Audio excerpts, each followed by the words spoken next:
Hello, sinners. I just wanted to drop in and tell you that My Horror Confessional is now part of the Ghoulish Podcast Network. In addition to producing podcasts, Ghoulish is also a publisher. Ghoulish Books has published dozens of horror books that have gone on to receive award recognition and even film adaptation treatments. Browse their spooky offerings over at ghoulish.rip and use discount code CONFESSIONAL for 10% off your order.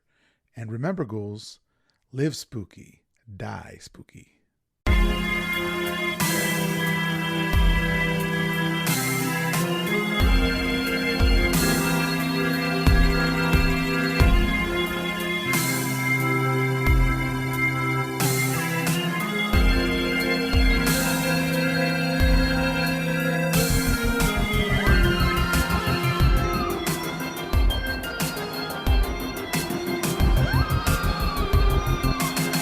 Hello, everyone. My name is Miguel Myers. Welcome to My Horror Confessional, where every week I'll have a guest come on and talk about one classic horror movie that they haven't seen and why. We'll discuss the movie, the actors, and probably get off topic quite a bit. Once I believe they have properly atoned, I will absolve them of their horror movie sin. Today, we have Jenny Kiefer. Jenny is a Kentucky native and an avid rock climber. Together with her mother, she is the owner and manager of Butcher Cabin Books, an all horror bookstore in Louisville, Kentucky. This Wretched Valley is her debut novel. Her stories have appeared in Pseudopod, Cosmic Horror Monthly, and fantasy and science fiction. Jenny, welcome to the show. Yeah, thanks for having me. Yeah, of course. I'm so excited. So there's a couple things in there. First of all, an all horror bookstore sounds very hmm familiar to somebody like myself, who's a friend of Max Booth III. And I believe hmm that when I was talking to him about you coming on the show, he said, "Oh yeah, Jenny's really cool. Like we talked to her before we opened up our bookstore." So hmm for people who don't know, obviously I am under the Ghoulish podcast network, and Ghoulish is a bookstore in San Antonio that's all horror. And I think hmm that you guys opened up maybe a year or so before they did. Yeah. And so you have an all horror bookstore. How great is that? hmm How have you been enjoying that? Yeah. It's really fun. It's also a lot of work.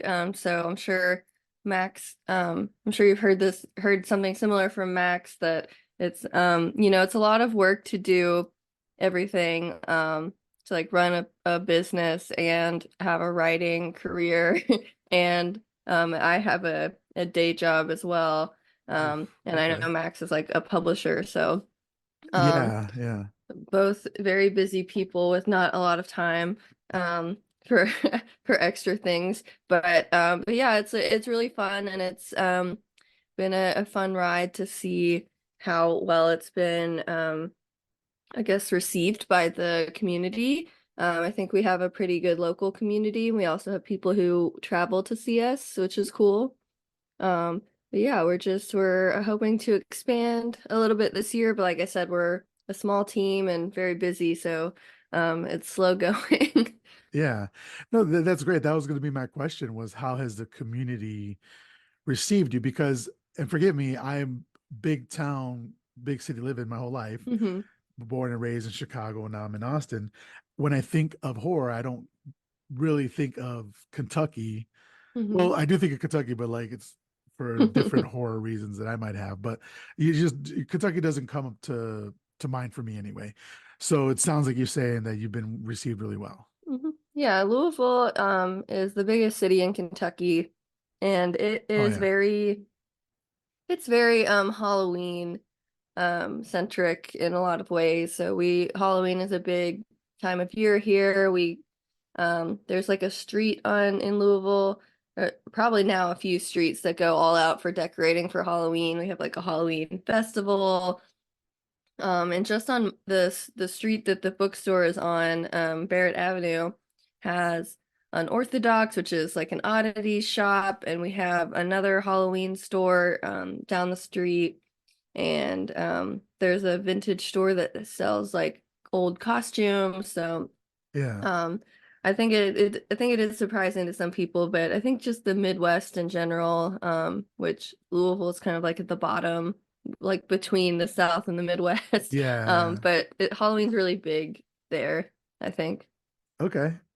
And so let's talk a bit about um the book that you have coming out. hmm This Wretched Valley. Mhm. So this is your debut novel, so congratulations. Thank you. Yeah, can you give us a rundown for the listeners of what the book's about? Yeah, it came out January 16th, and it's about four hikers who go into the Kentucky wilderness and they think that they are going to find the next hot rock climbing spot, but they're actually being lured there by an evil, sentient, cursed earth. Very cool. Now, I was lucky enough to get a copy of it. It did arrive like Thursday or Friday, so I haven't had a chance really to read it, but I got into the first chapter and it's really interesting so far Mhm. already. So you said that you're an avid rock climber. So is this something Mhm. like is this like your worst fear sort of thing, or is it something that you were thinking about while you were climbing? It did arise from a climbing not trip because I was just at my local gym, but a climbing session was sort of spurred the thought of like how could I put rock climbing into a horror story? And I think rock climbing lends itself to horror very well because it's very dangerous, so it's pretty easy to think of ways to make it even more horrifying. But yeah, the climbing is kind of like a almost like an inciting incident or sort of like an inciting way to get them to the space, but Yeah. there are some scary or spooky climbing scenes as well. So when you're in the process of writing, specifically for a topic that's so close to you, Hmm. do you like ever like spook yourself out? You're like, oh shit, I would hate to be in this position or in this predicament. Um, I don't really spook myself out because I don't think I get scared in that way, but Okay. I could kind of gross myself out or kind of like make myself feel squeamish. Yeah. Um, because I think like there's the two things that I think really freak me out are, well, three things are like caves, so like very tight spaces, Same. um, teeth. I think teeth are super weird and pregnancy. So there's no pregnancy in the book, but I think there is like a teeth scene somewhere, Yeah, yeah, maybe. okay. So then you and Max would probably get along really well because this man is infatuated with teeth. That's his handle. I think his Twitter handle is like "Give me your teeth" or something like that. Yeah. In his latest book, the novella in there, Indiana Death Hmm. Song, focuses around teeth and all that. Like I'm always giving him shit about the teeth thing in there. But okay, so when choosing this movie, she's on to confess her sin of never having watched Anaconda from 1997. Is that correct? Yes. Yeah. So, in choosing Anaconda, were you looking for like a kind of a nature thriller, kind of like how well, I'm not saying it's a thriller, but like set in nature, kind of like how your book is? Um, no, I kind of picked it because I felt like it was one of those movies that sort of like flies under the radar. Like when I saw the title, I was like, "Oh yeah, that movie exists," and I've never seen it. And I love it. Just seemed like um it seemed like it was going to be very goofy and not take itself too seriously. And I love horror that it's just like it has this weird, like sort of silly concept and it just knows that it's going to be silly and it doesn't try to make it like take itself too seriously. Yeah. And I think that's ultimately what I got from this film. So I Yeah. was pleased with that. Yeah, definitely.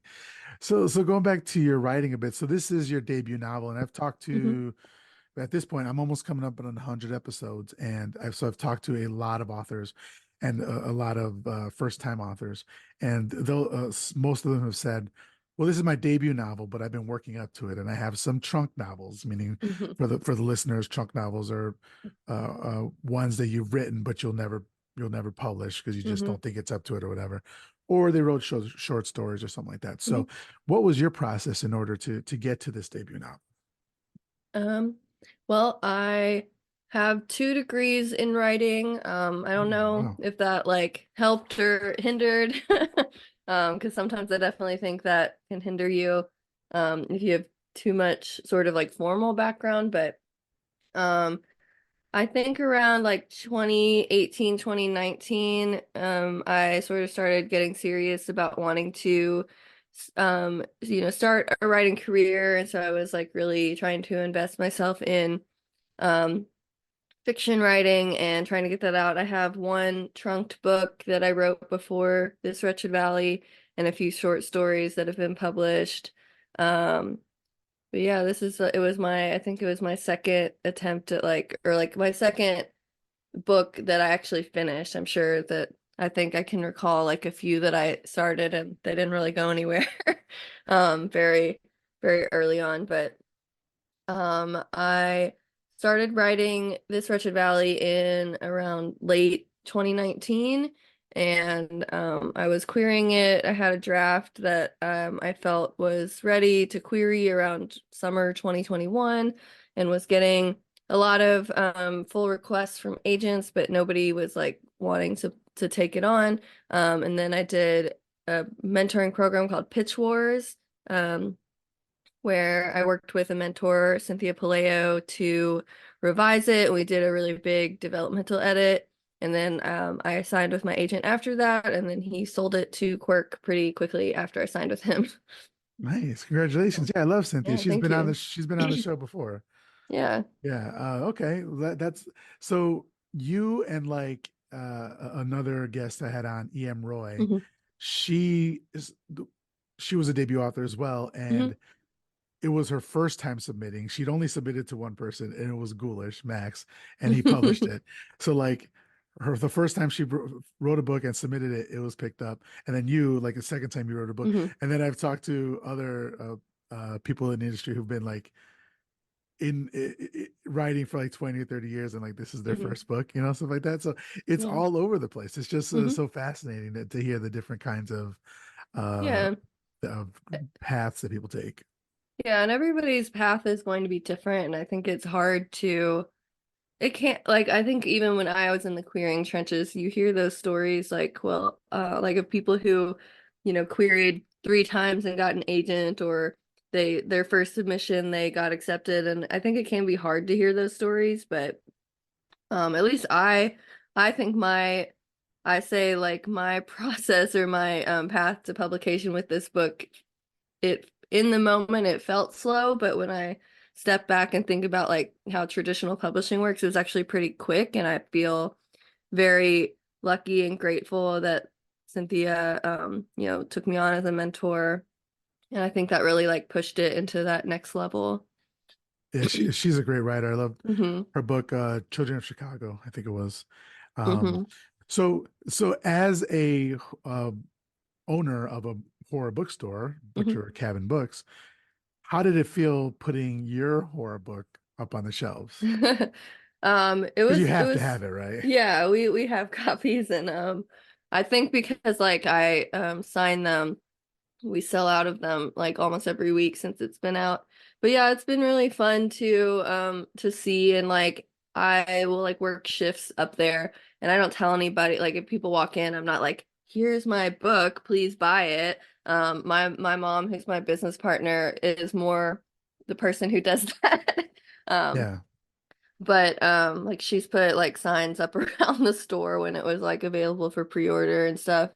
Um but it's kind of fun to see people come in and just like pick it up and buy it, and then are surprised when I'm like, do you want it personalized? I'm the author. So it's kind of nice to see people like just pick it up without knowing like that it's me. Yeah, yeah, that's cool. I've been at Ghoulish Books where Max somebody will walk in and be like, "I'm the author. I wrote this." Hmm. Just like that. No, I'm just kidding. He doesn't do that. He hates interacting. I don't know why he opened his store. He hates people. But all right, so let's talk a bit about your background in horror. So, Hmm. um, is that something that, well, seeing as how your mom is your business partner in an all horror bookstore, Hmm. um, growing up, were you encouraged in your pursuit and your love of horror, or is it something you Hmm. had to like sneak by? No, I was pretty encouraged to read anything I wanted to read. And I've said this before, but like I, feel like I went through that typical horror pipeline as a kid of like scary stories to tell in the dark to Goosebumps to like the Fear Street type teenage books, and then on to like more adult things. But my mom was always really into Halloween, and she would like make our Hey, oh, costumes okay. and um take us trick-or-treating and just get us really excited for that. So I think she and my dad, my parents always encouraged us to like follow our interests. So um and we were like, anyway, so they always encouraged us to follow our interests. So if I showed an interest in like Goosebumps or horror, they would just let me follow that, and they would go Oh out and yeah. like get all the Goosebumps books and stuff. That's the way it should be, right? That's awesome. Hmm. As long as you're not harming anybody with anything. Right. But and then so did that make the because I know a lot of horror authors that read horror but didn't really Hmm. watch horror movies. So did your transit did was there a transition for you from horror fiction Hmm. to movies? Yeah, I mean, I grew up in the like in the time when the Goosebumps books were actually being released. So Mhm. I remember watching like the Goosebumps TV TV show. series in the 90s, and I remember watching like Are You Afraid of the Dark? And then Yes. like I think I was maybe like a little older than the target audience, but I do remember some of the Disney Channel Halloween movies, like Halloween Town and stuff like that. So, Yeah, yeah, yeah. and sort of similarly started with like those things. And I think like even looking back, the Goosebump TV show was like kind of like actually scary, especially for the age of its target audience. Yeah, I've gone back. I forget who I was talking to, but I had a recent guest who we were talking about the Goosebumps series, and so I went back to take a look at some of those, and some of them still pretty good. Hmm. Like Yeah. obviously I'm not a little kid anymore, but like Hmm. a bunch of it holds up, which is great. Hmm. Yeah, and Uh, like I that the mask one that like gets stuck on her face, like that's a legitimately creepy mask. I don't think yeah. they needed to go that hard for kids. Yeah, just causing night terrors or whatever. Yeah. Yeah, I love it. Do you guys carry Goosebumps at the store? We do. Yeah, Right yeah. now, we like have new copies, but we also just recently got like a whole bunch of vintage original copies that we sourced. So Nice. those are in the store. I'm surprised nobody has grabbed them yet. Yeah. And do you find like when children come in that they're Hmm. excited like to see like maybe they don't know Goosebumps, but Hmm. like maybe seeing some books for them. Like do you see like the next Hmm. generation of like horror lovers?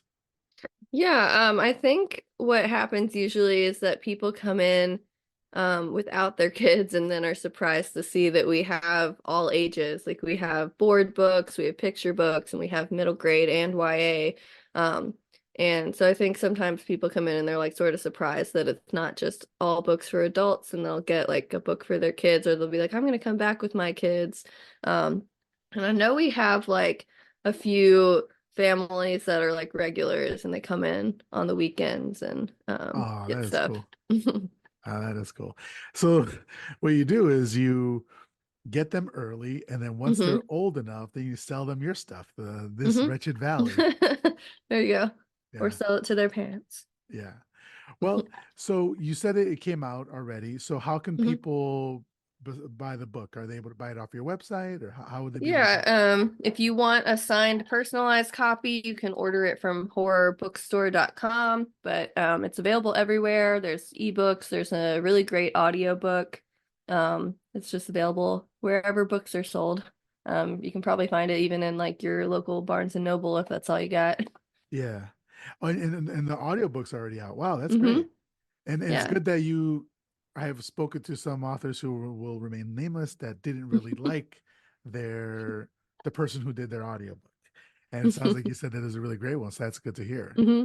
Yeah, I had to request it from my library.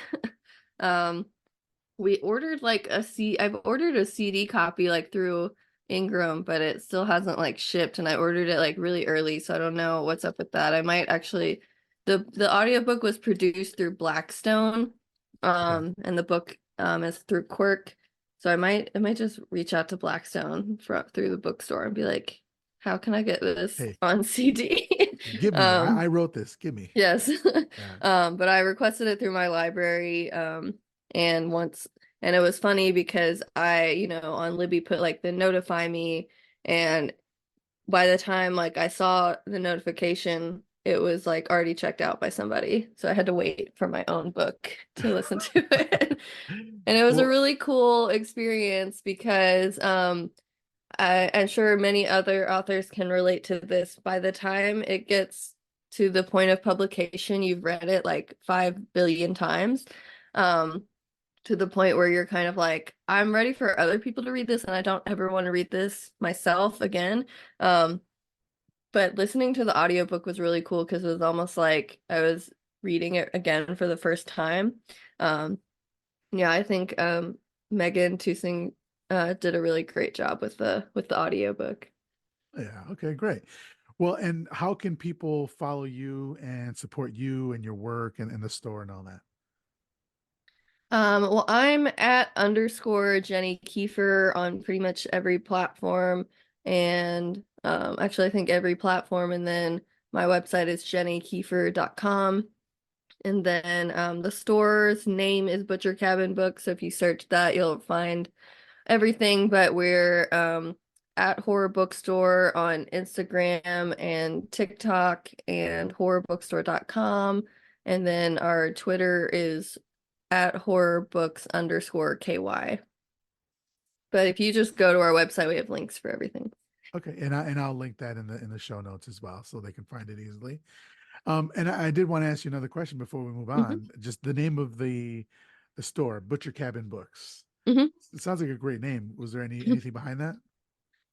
So the building that it's in, we did some research on the building and we found out that it had originally been a butcher shop. So that's where the butcher part comes Nice. in. And then when we were doing the renovations, the inside already had this like wood paneling from like the 70s. And so instead of pulling that out and having to put up drywall and paint. We just kept the wood paneling because, and so that's where the cabin part comes in. And Nice. the books part is obvious. Yeah, it was really practical, but I love it. It sounds great. All right. Well, Jenny is here, as I stated earlier, to confess her sin of never having watched Anaconda from 1997. And you said this is one of those movies you'd heard about. Why do you think this particular movie passed you by? Is it that you never really had a lot of interest in it? Are you scared of snakes? Or what's the case? I think it's just like when it came out, like in 1997, I was maybe like 8 or 9 years old and probably just wasn't old enough to like really see it at the time it came out. And then I feel like it kind of is one of those movies, like I said, I feel like it kind of goes under the radar where it's kind of like a really almost like deep cult classic. Where like if somebody mentions it, like you kind of know what it is, even if you Mm, haven't seen it, but yeah. it's not, I feel like it's not discussed very much. Okay. Um, It's so interesting, like different points of views, because like I'm older than you, but not much older, but this movie maybe is because it's Jennifer Lopez, right? And mhm. when it came out, I was a young teen in love with Jennifer Lopez. But this movie has always been like on the not on the forefront, but like I've always heard of it, I've seen it, and I've known it my whole life. But I agree with you in that it is a cult classic. It doesn't get talked about a lot. Mhm. So this movie was directed by Luis Losa, who did Mhm. direct Sniper and The Specialist, and it was written by, if you can believe it, it had three writers. It was written by Hans Bauer, who wrote Anaconda's The Hunt for the Blood Orchid, which is a later sequel. But one of the movies that he wrote that I needed to point out was Komodo from 1999. And the tagline is, after witnessing his parents being killed by creatures on an island as a child, a young man is brought back to the island a few years later by his psychiatrist, only to be terrorized by the same creatures. And on the poster, it says, by the writer of Anaconda, and then the special effects person from Jurassic Park. So I think they're trying to combine Jurassic Park and Anacondas into Komodo Dragon from 1999. It has horrible reviews, but I think I might give it a shot. Yeah, that sounds crazy. How are you with creature features? Because it's like a Yeah, creature I feature. think I like this type of creature feature, like I said earlier, where it's kind of like the concept is kind of like over the top and goofy. Yeah. Although I do think sometimes it can go like too far in that direction, like Snakes on a Plane like went a little too far in like the This was Snakes on a silliness. Boat. Yeah. Yeah. But snakes are like often found in water, so it wasn't Yeah. like too out there. They were going into the snake's homeland. Hadn't watched Snakes on a Plane ever because it just sounded ridiculous. And then I Hmm. saw it last year and I was like, okay, I see why I didn't see this. Like maybe with the group, it would be really fun. Like if you watched Hmm. Birdemic or something like that. Hmm. Yeah, I agree with you. Some creature features I like. Like I just saw Lake Placid for the first time also last Hmm. year because I had stayed away from it. I guess I'm not the biggest creature feature, and I loved Lake Placid. That's a great one. But okay, so it was also written by Jim Cash, who, along with his writing partner Jack Epps Jr., who also co-wrote this one as well, they wrote or co-wrote "The Secret of My Success," Turner and Hooch, Dick Tracy, The Flintstones in Rock Vegas, and then also Anaconda's The Hunt for the Blood Orchid, which I thought was pretty cool. Some of those are some big movies. Yeah. But Jack Epps Jr., he did all those movies, and then he also did a little TV movie from 1982 called Hippies versus Pigs. When I read that, I was like, wait, what the hell is that? And so I looked it up. It says, in a small town, the hippie faction often clashes with the mainstream. To settle the differences, the hippie freaks take on the town police pigs in a football game. So it's exactly what you thought it was. So I was like, oh shit, this is crazy. I think I might have to watch that one as well. So I already have two movies out of this that I have to watch. Um, and so it's starring Jennifer Lopez. This is before the Jenny from the Block era. This for me is peak Jennifer Lopez. This is like 2 years before this, in 1995. She was in Money Train. That's when I found out who she was, Hmm. and she was in Mi Familia as well in 1995. So I like fell in love with her then. But 1997 was kind of her breakout year. In the span of this 1 year, she did Selena. Hmm. How do I pronounce it like that? Selena. She did U-Turn, and then she did Anaconda, and she also did, if you're into hip hop at all, which I don't know if anybody remembers this, but the Puff Daddy and the Mace video for the song "Been Around the World," she was in it as a like a flamenco dancer with Puff Daddy. And then they had their whole romance, their whole relationship, whatever, Hmm. something like that. But yeah, a year later, she would be in the Ants movie, and she was in Out of Sight with George Clooney. And Hmm. then in 1998, she would launch her music career, and then her popularity just kind of, skyrocketed from there. Hmm. How are you? And please, if you hate her, tell me. I don't care. How are you with Jennifer Lopez? I'm pretty indifferent, I would Okay, say. all right, I get that. Um, But I think it's like a Jenny when the Jenny on the Block thing. Um, I don't remember People when messing with that you with came that. out, but no, it was more just like I feel like I think because of like my age, but I think I got that more than like Forrest Gump, but I Oh think man, that's like oh man, I'm so sorry for everybody. I've never done that to a Jenny though, but yeah, that's terrible. I'm So it's curious. also starring Ice Cube. Everybody knows him from Friday, Boys in the Hood, Barbershop. What's funny is kids, like I would say teenagers now, don't know Ice Cube from his music. They just know him from the acting, which is crazy. Hmm. Starring Jon Voight, who is believe it or not, from his role in this movie, he is an Academy Award winner from the movie Coming Home from 1978. He was also a Midnight Cowboy and Deliverance, and then everybody knows the all-time classic Zoolander. He was in that as Hmm.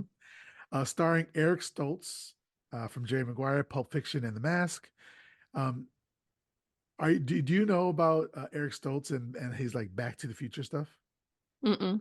So he was originally cast as the in the role of Marty McFly in Back Hmm. to the Future, I but can I could see in that. in 1980 in January they were 1 month into filming it, and he was fired from it, because they said that his method acting and his lack of comedic chops led to reservations from the cast and crew who felt he wasn't bringing the right energy to the role.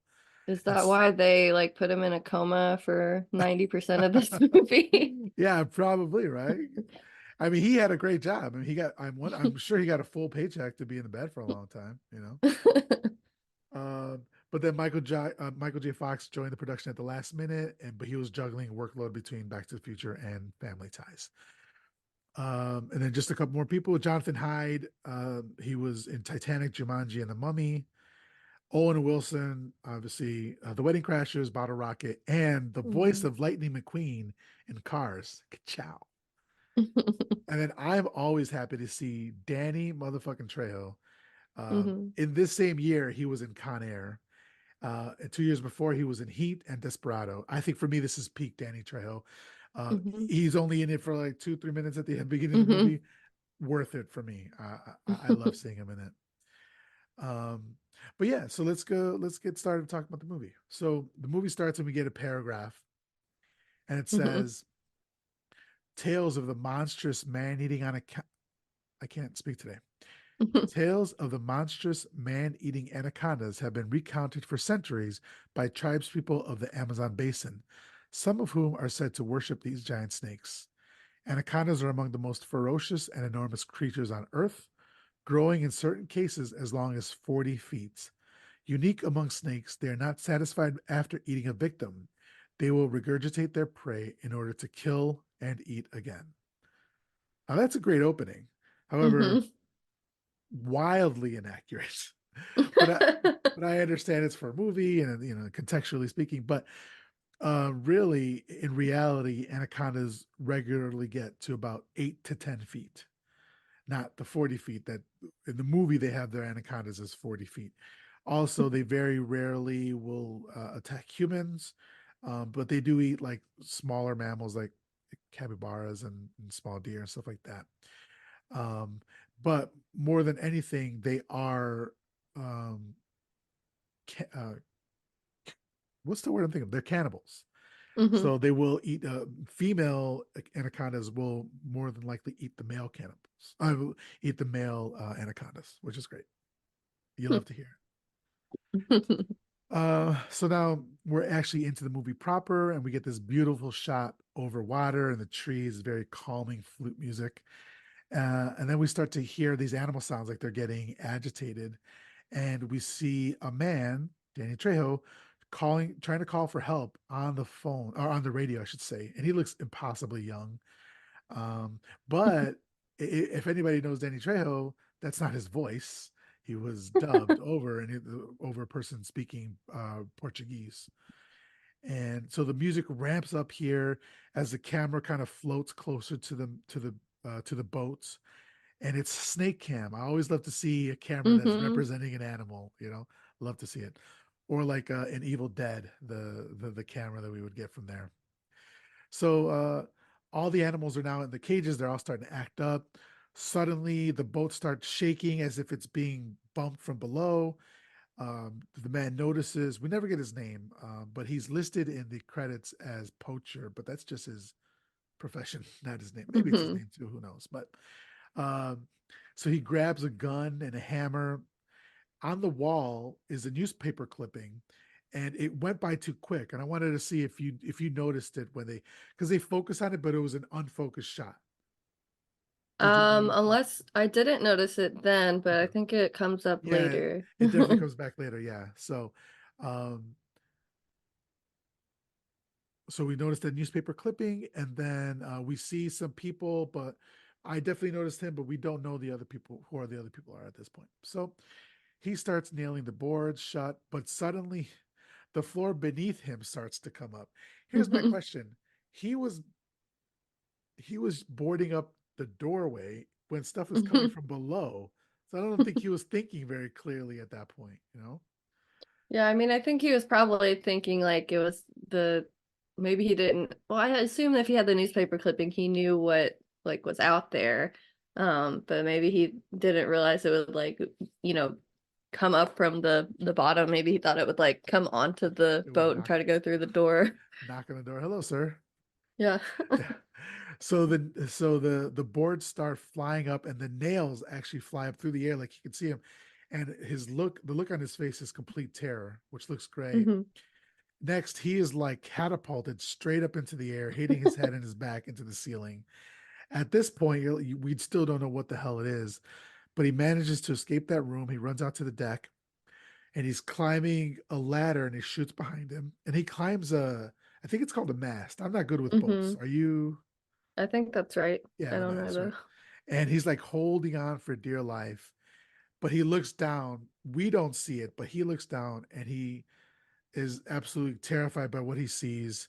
With nowhere else to run, he suddenly puts the pistol to his head and pulls the trigger. And Hmm. we think, what could have led him to do this? Hmm. The next shot is the boat from shore, and it's alone in the water, and it fades to black. I gotta ask you, what did you think of this opening? Um, I don't know. It was really interesting. I honestly, one thought I kept having was like, if the, thing is coming up through the bottom of the boat, why is it not taking on water? Like, how Yeah, is it right. still floating? Yeah, because later on it got docked, and we'll get there. But Yeah. yeah, good But point. maybe the snake docked it. It was like, I'm gonna push it onto shore. Yeah, maybe. The Um, snake was like, I'm gonna help these birds out and just yeah, we don't make want to. sure they don't drown. We don't want to litter. So the next scene, we are at I'm trying to pronounce this correctly, the Aria Jungle Hotel in Brazil, deep in the Amazon, and we meet Terry Flores, Jennifer Lopez, in her underwear, of course, because the woman has to be doing research in her underwear, and she's doing research on Amazonian tribes. And I Mhm. thought, wow, 1997, and they have internet in the Amazon. That's pretty good, pretty That's true. progressive. And it's always great to see like a research scene in the early to mid 90s, Hmm. because for me, I was there, and it sounds like for you as well, you were there. Hmm. So like we were pre, I guess not pre-internet, but like early internet stages was, Yeah, was it was like dial up. yeah, exactly. And yeah, and I didn't even think about that, but they like set up that scene as like at a hotel, but deep in the, forest or jungle or whatever. Yeah, Yeah, I didn't even think about like how would they have run the cable to get right. dial-up internet. Yeah. As long as we get the research scene, I'm fine. There was no microfiche, but that's okay still. So she hears some animal distress noises outside, but suddenly there's a knock on the door, and we meet Dr. Stephen Kale. He says he got in a couple days ago and was talking with some of the locals, asking about the tribe that they're here to research. Um, he shows her a map of where they believe the tribe to be located based on information from his informant or his man. He says, um, "Well, Terry says that's fine. You get me there, and I'll shoot it." And I put a note here because it'd been a while since I seen the movie. I put a note here. I said, Mhm. "I wonder if this is wordplay for later." That's what I thought. Yeah, and I thought I'm Um, gonna come back, and as it turns out, it actually was right. So we find out that she's a documentarian. She's going to be following Kale, shooting a documentary on finding this tribe for his expedition. So she's documenting his expedition. So she notices he's kind of a mess, and he says it was just some piranha that he barely escaped with his life. And she giggles. And I was thinking, huh, flirting? Okay. Then were you getting a flirting vibe from this? yeah, but I thought it was like it went in a different direction than I thought because I thought it was like some weird sort of like Dr. Kale is the guy with the money, so Terry has to like play Okay. nice and play Like, into it if he's like acting like he likes her sort of thing, like a power dynamic, but I think it was just like they were just boyfriend girlfriend or like in a relationship. yeah, yeah. So the next day, we see the boat, the Michaela number one or Michaela one, Mhm. and all the passengers get on. And Terry walks over to cameraman Danny Rich, played by Ice Cube, Mhm. and says, "You're up kind of early." And he says, "Yeah, well, today is a good day." Mhm. Uh, did you get that reference at all? I didn't catch it in the moment, but Okay. Yeah, so as people don't know, that's one of Ice Cube's biggest songs. It was a good Mhm. day. And so I was like, man, this is I can imagine But being in the theater in 1997 just like groaning, like, ugh. yeah, I think I probably didn't catch it because I am pretty bad with names. Like right now I have like IMDb pulled up because I will forget character names. Same. And so like when I was like the first half I thought it was Ice T and not Ice Cube. So I think that's probably why I did it. That Okay, didn't yeah. register. You're like this doesn't feel like New York Undercover or not. What was Right. it? What's the show he's on? Is it It's like CSI maybe. CSI or some one of those? Yeah, Yeah. I mean, actually, like, I was like, I texted someone. I was like, he hasn't had very many lines. I'm surprised he doesn't have like his one of his iconic line. And they're like, it's Ice Cube, not Ice T. I was like, oh, well, that would explain Yeah. some things. Um, so then he says it's not every day that his homegirl from SC gets to direct her own documentary. So, and they embrace, so they're friends. That's Hmm. cool to see. Um, then Danny notices Kale and says it's a pleasure cruise, but Terry says that she doesn't mix business with pleasure. We find out that to be wildly untrue. Right. Yeah. Um, and then Kale talks to his guide Mateo about their route. Mateo notes the route that he indicated is the safest, and any other route, he can't be held responsible for what happens. So Kale agrees to stick to the safe way, which is Mateo's way. So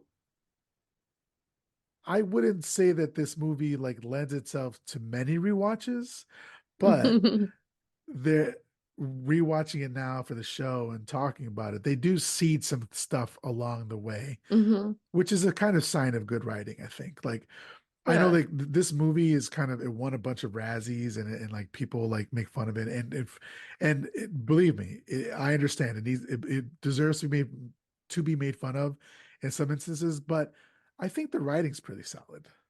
Hmm. And how Yeah. did I you feel mean, about I think you're right. Like they have a lot of foreshadowing that they put in there. And even like down to like the newspaper, I think like a worse writer wouldn't have even had that detail. Even if it's just like sort of short flash. But yeah, they had all those like sort of details that you can refer back to later to say like you said, like it's foreshadowing. It's um something that clues you into, where they might go wrong it? later Yeah, on in the story. yeah. So then Terry comes up and asks Mateo to drive, I guess pilot the boat, right? Yeah, pilot the boat. Mhm. So he asked Mateo or she asked Mateo to pilot the boat. Um, they want to get a certain shot down in an area. So, Mhm. but he looks at her kind of weird and says, "Okay, Jefe." And so right away, I was Mhm. getting weird vibes off of Mateo. But I think they also telegraph that to you by if somebody looks like greasy, like his face was greasy, his hair was greasy, and Mhm. even with another character we're going to meet in a little bit, Cerrone, he's always greasy as well. Mhm. Like I think they're telegraphing that to you that you should not be trusting this man. And I don't know what it is about a human being greasy that makes us not want to trust him. But Because at they're least, slippery like a snake. oh, okay, I like it. I like it. Yeah, and then they do have some.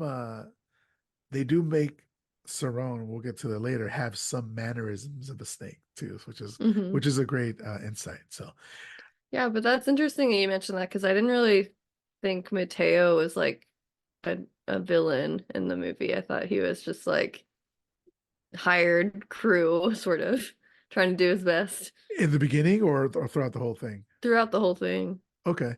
Well, we'll get to a point here when I'll mention some other things about Mateo. Okay. So then Terry asks about Westridge, who is the host for their documentary, and Kale says that he'll be along shortly. He's probably running late. We do hear him arriving, and he's got this British accent, and he's yelling at people to. to help him, and he's demanding that the production manager Denise takes his Mhm. stuff to his cabin. And she's like, "No, basically, I'm the production manager. There's people to help you with that." So right away, we think this guy's a dickhead. Mhm. I She, didn't know what his role was at first. I was like, yeah, why do we bring some guy with like Louis Vuitton suitcases into the jungle? yeah, right. Just yeah, just to be the host. My first thought was, don't they normally do the voiceovers in a like a booth, a recording booth, right? hmm So I was the same thing. I was like, why would they be there? But they want him in shots as well, Yeah, I something like think that. they're doing like the old school like host is actually there sort of Yeah, thing. like Steve Irwin or something like that. Yeah. So so Denise walks over to Gary. We meet Gary, who is what's his face? Owen Wilson. Oh, And he Wilson. says, yeah, it's in some cultures it's a sign of respect to be asked to help with the bags. And she tells him to fuck off respectfully with the middle finger. So they have a kind of a playful relationship there as well. So Terry meets Westridge, who says that he saw some of her work and it looked very promising. And then he leaves before she can respond. And so we already kind of get who this person is, you know. So Danny notices Kale's resemblance to Jacques Cousteau. And I was gonna and then Kale says something in French, which I was gonna look up, but I ran out of time. But regardless, he says something in French. And then what I like is that they're all kind of friendly. Um, hmm he doesn't have like the relationship you were saying of being the employer and saying, I'm paying you guys all to do this, hmm whatever, which I enjoyed not having to see that Yeah. relationship dynamic, you know. Yeah, I felt like the crew for the most part like all worked together really well and it seemed they seemed very friendly with each other and it felt like I think that built in some good like group dynamics for the cast and for the film. Yeah. So then Mateo says it's time to go, and they basically say pray that you didn't forget your bug spray, and off they go. And we have this nice whimsical score here.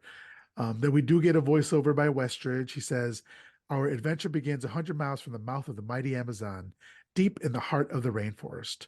From here, we will travel by river barge up through shallow tributaries and unexplored backwaters in search of the elusive people of the mist, the Shirashama tribe, one of the last great mysteries of the rainforest." And I thought this was kind of a clever way to expo dump, right? To hmm just dump a bunch of exposition on us is just to have this voiceover. Because a lot of like inexperienced writers or lesser writers would just have a conversation with two people to dump all this hmm exposition on. Whereas this Right. actually works within the movie. hmm Yeah. My next project, I'm having like some similar things I'm having to figure out where it's like, okay, I need to get this information to the character to the reader, but like how do I do that in a way that's not just super clunky? So, yeah, I think having like Warren or Westridge be like the host, he can do some of those like sort of exposition-y things. Yeah. That otherwise, yeah, you're right. It would have to be like would have to be like Terry and Kale having a discussion like or even like Mateo being like, well, we're right at the basin of the rainforest, which seems like he probably wouldn't speak that way. I don't know. Yeah, yeah, exactly. Well, Jenny, I'm going to read your next book, and if there's a character named Westridge on it, then I'm going to know where it came from. Yes. I'll Uh, just that'll be the exposition character. so then Gary, noticing Denise's legs, says, "Is it just me, or does the jungle make you really, really horny?" And she says, "No, it's the jungle." And then like he's like still like looking at her, and she's like, "Dude, Mhm. really? Can I get some work done?" So later, they get hit by a storm, and they come across this man, Paul Cerrone, who played Mhm. by Jon Voight, who is stuck on his boat, and he's yelling for help. Mhm. So Kale tells Mateo to pull over, and they pick him up basically.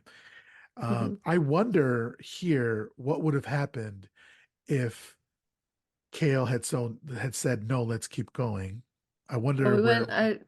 Yeah, I don't think we would have a movie, but I'll say it right now. The reason why I say that is because in the photograph that we see it later in the movie, Mateo is in the picture. oh, So it's Mateo, the man we saw, I didn't catch that. earlier, yeah, Danny Trejo and Cerrone. The three of them are in the picture holding up a big snake. And so that's when we find out that everybody that this was all planned from the beginning, and that Oh. Mateo was in on it. So that's why I wonder what would have happened if he would have said no, But they Maybe Mateo would have like that would have almost been well, I feel like it's in Hale's nature to like I feel like he as a character would stop to try to help someone. yeah, Um, so I don't think that would have happened anyway, but I imagine that like Mateo might have made some excuse about like why they would have to stop, say like, well, these like like he'll die of heat exhaustion if we leave him here, whatever. something like But that. Yeah. I knew something was up when Cerrone made that like crazy leap from his boat to the other boat. It was like, maybe we shouldn't trust the guy who can jump like 10 feet from Yeah. one boat to the other. Yeah, so they do. He jumps on board. They tell him that they're headed upriver. He's like, "That's fine. He could be dropped off at the next village where they'll help him get his boat out." And so then Kale's like, "Yeah, no problem. We're here to help. Like, we're all at the mercy of our machines." So then Mateo and Cerrone lock eyes for a brief moment, and then they're off. So for me, I was like, okay, obviously something is funny happening there. But Hmm. Westridge kind of catches that look and is kind of Hmm. like wondering what the hell's happening there. So later, when it stopped raining, Cerrone manages to catch a fish with a spear, yelling "fish, river style," and they're all appropriately impressed by him. What did you think of this? I thought it was pretty cool. I thought that scene was very, I couldn't really like put my finger on why I felt it was like weird. And I think it was because maybe like of Cerrone's like I couldn't tell like what like he had an accent, but he was like white, but he was also like in the rainforest and seemed like very familiar with that terrain. So I think I was almost more focused on like who is this guy and like why is he in this locale where he seems to not be a native but seems to like live there and be very familiar with it. Um, so I think I was always just like suspicious of him as a character. Okay. And I did note that some people have said mentioned about the blue eyes that he has, Hmm. and in I think they said from Peru where the character is from, blue eyes is a trait that you find in the people.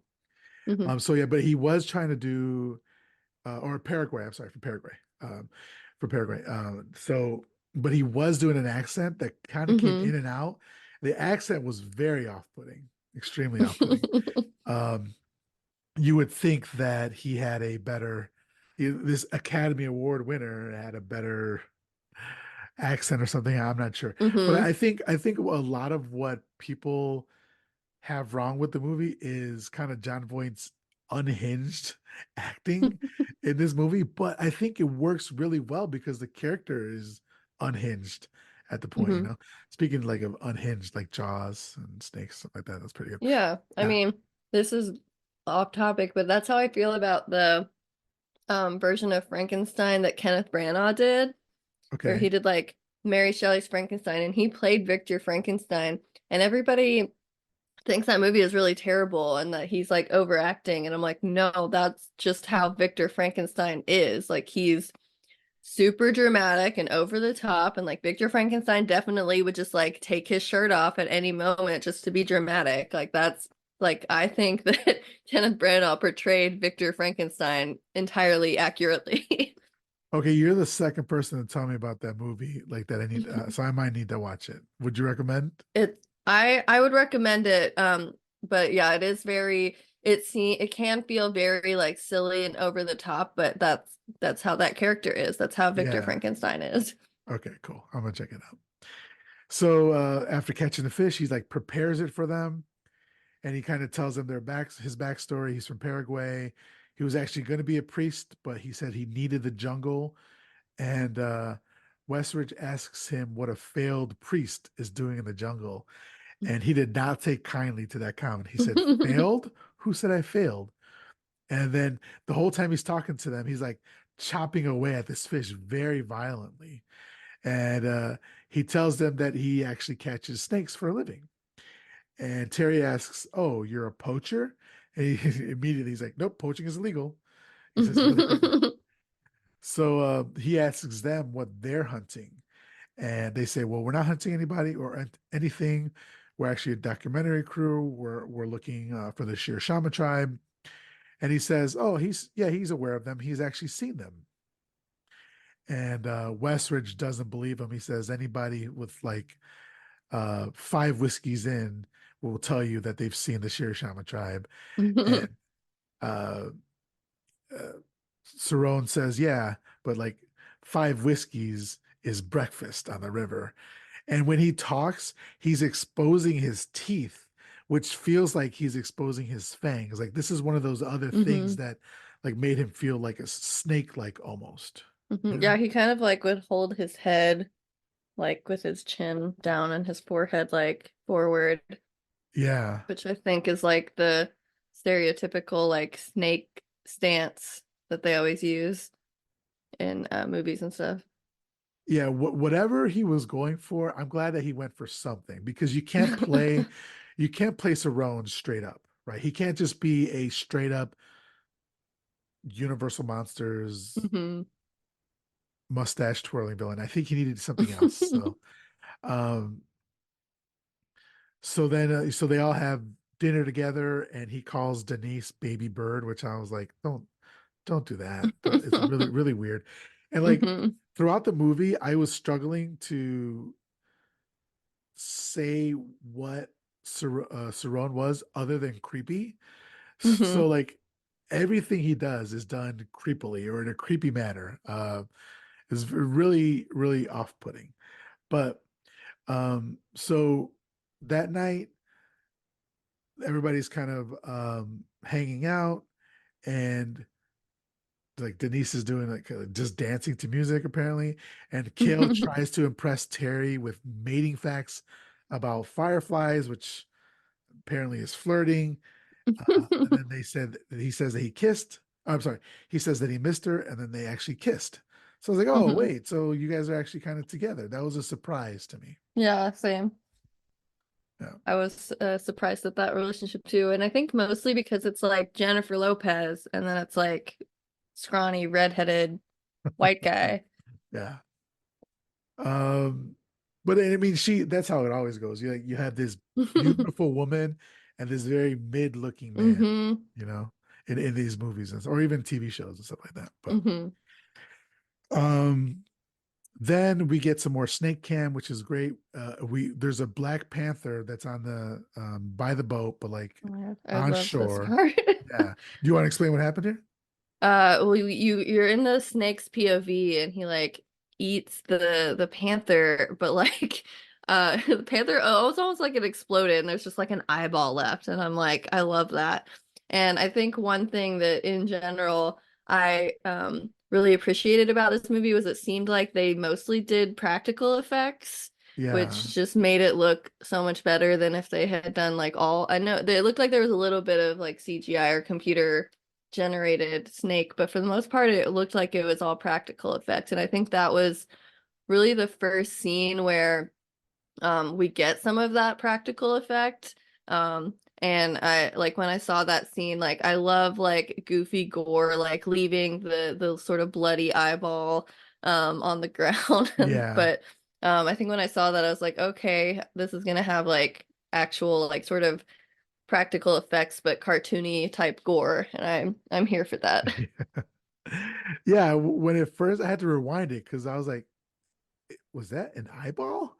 Like that's how much pressure, which maybe it isn't, but they don't do it for other hmm of the other deaths. But still, I was here for it as well. I loved it.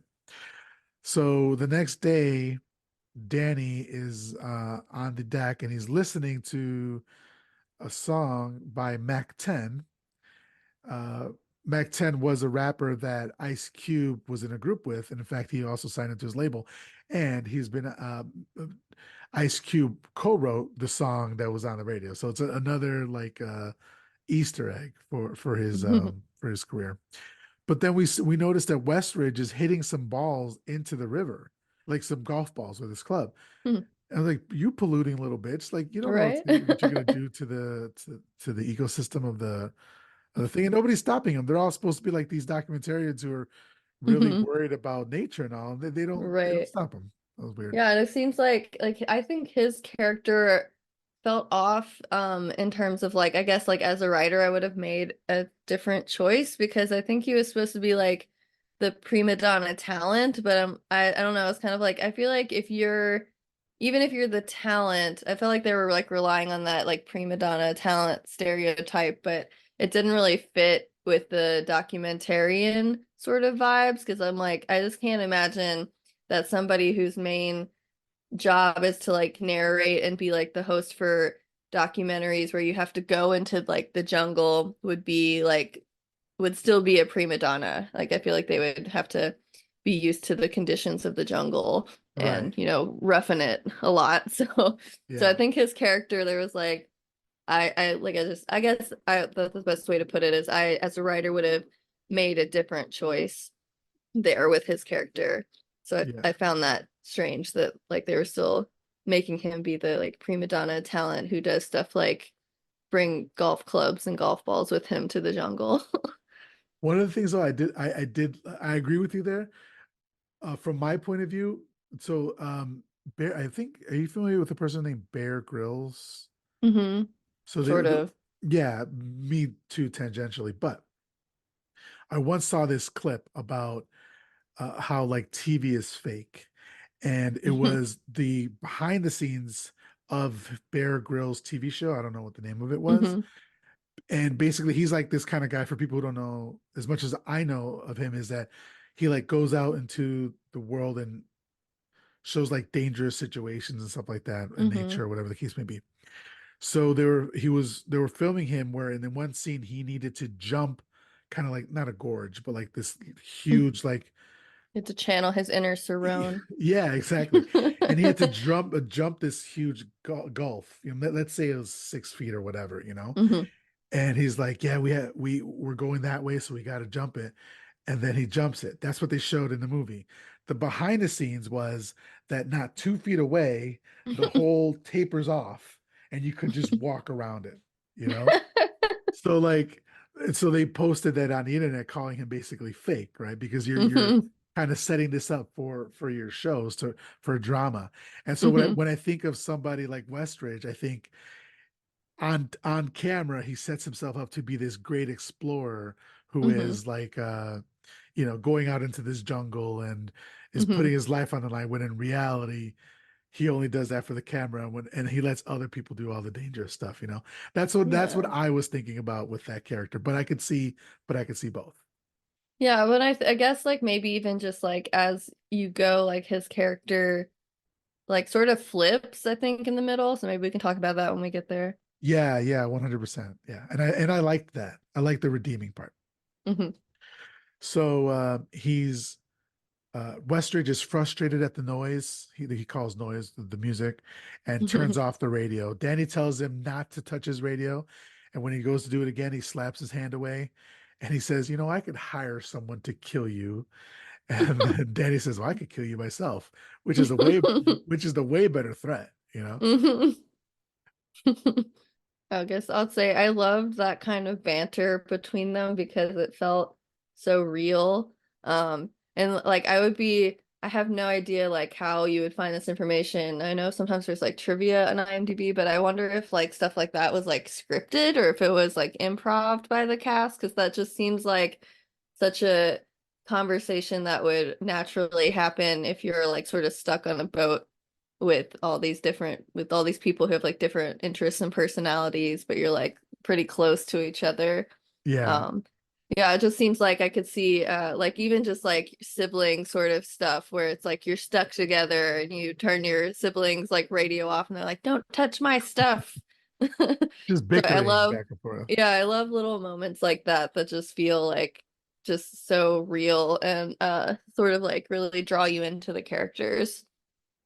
So Yeah, whether that was good acting or good writing, I think that definitely those little moments deepen the characters for me. 100%. A little bit of character development. We actually know kind of who these people are, and we get to care for them a little Hmm. bit more. Yeah.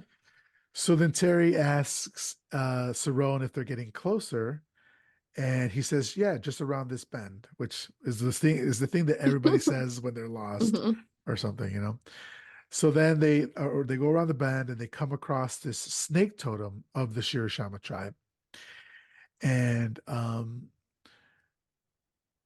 what's his name? Cerrone tells this kind of story about the Shirashama. Says that they worship snakes as gods, as protectors, and he says there's a legend that legend has it that there's a journey to a sacred lake. First, you must pass through a waterfall protected by warrior snakes. Then you come to a wall so high it blots out the sky.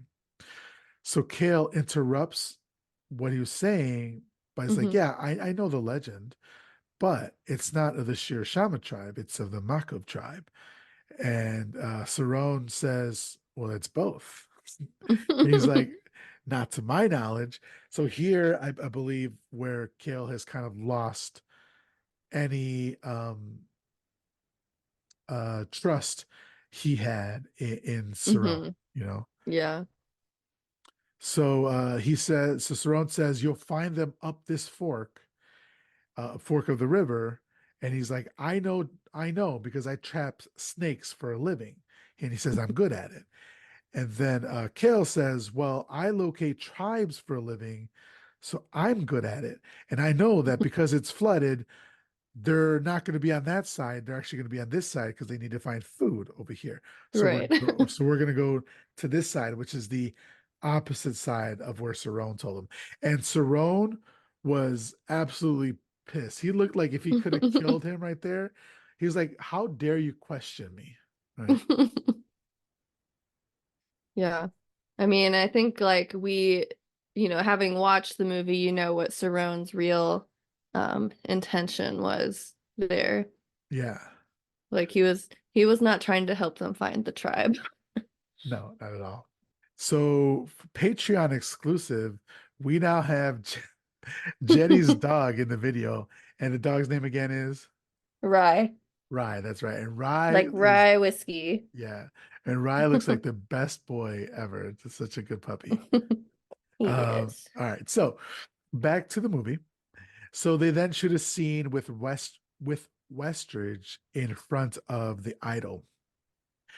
And Cerrone, while they're filming it, Cerrone jumps in front of the shot and says, "I know what I know. Believe it or not, you can leave me at the next village." So he's throwing a tantrum because Kale didn't take his advice about going to the right of the fork.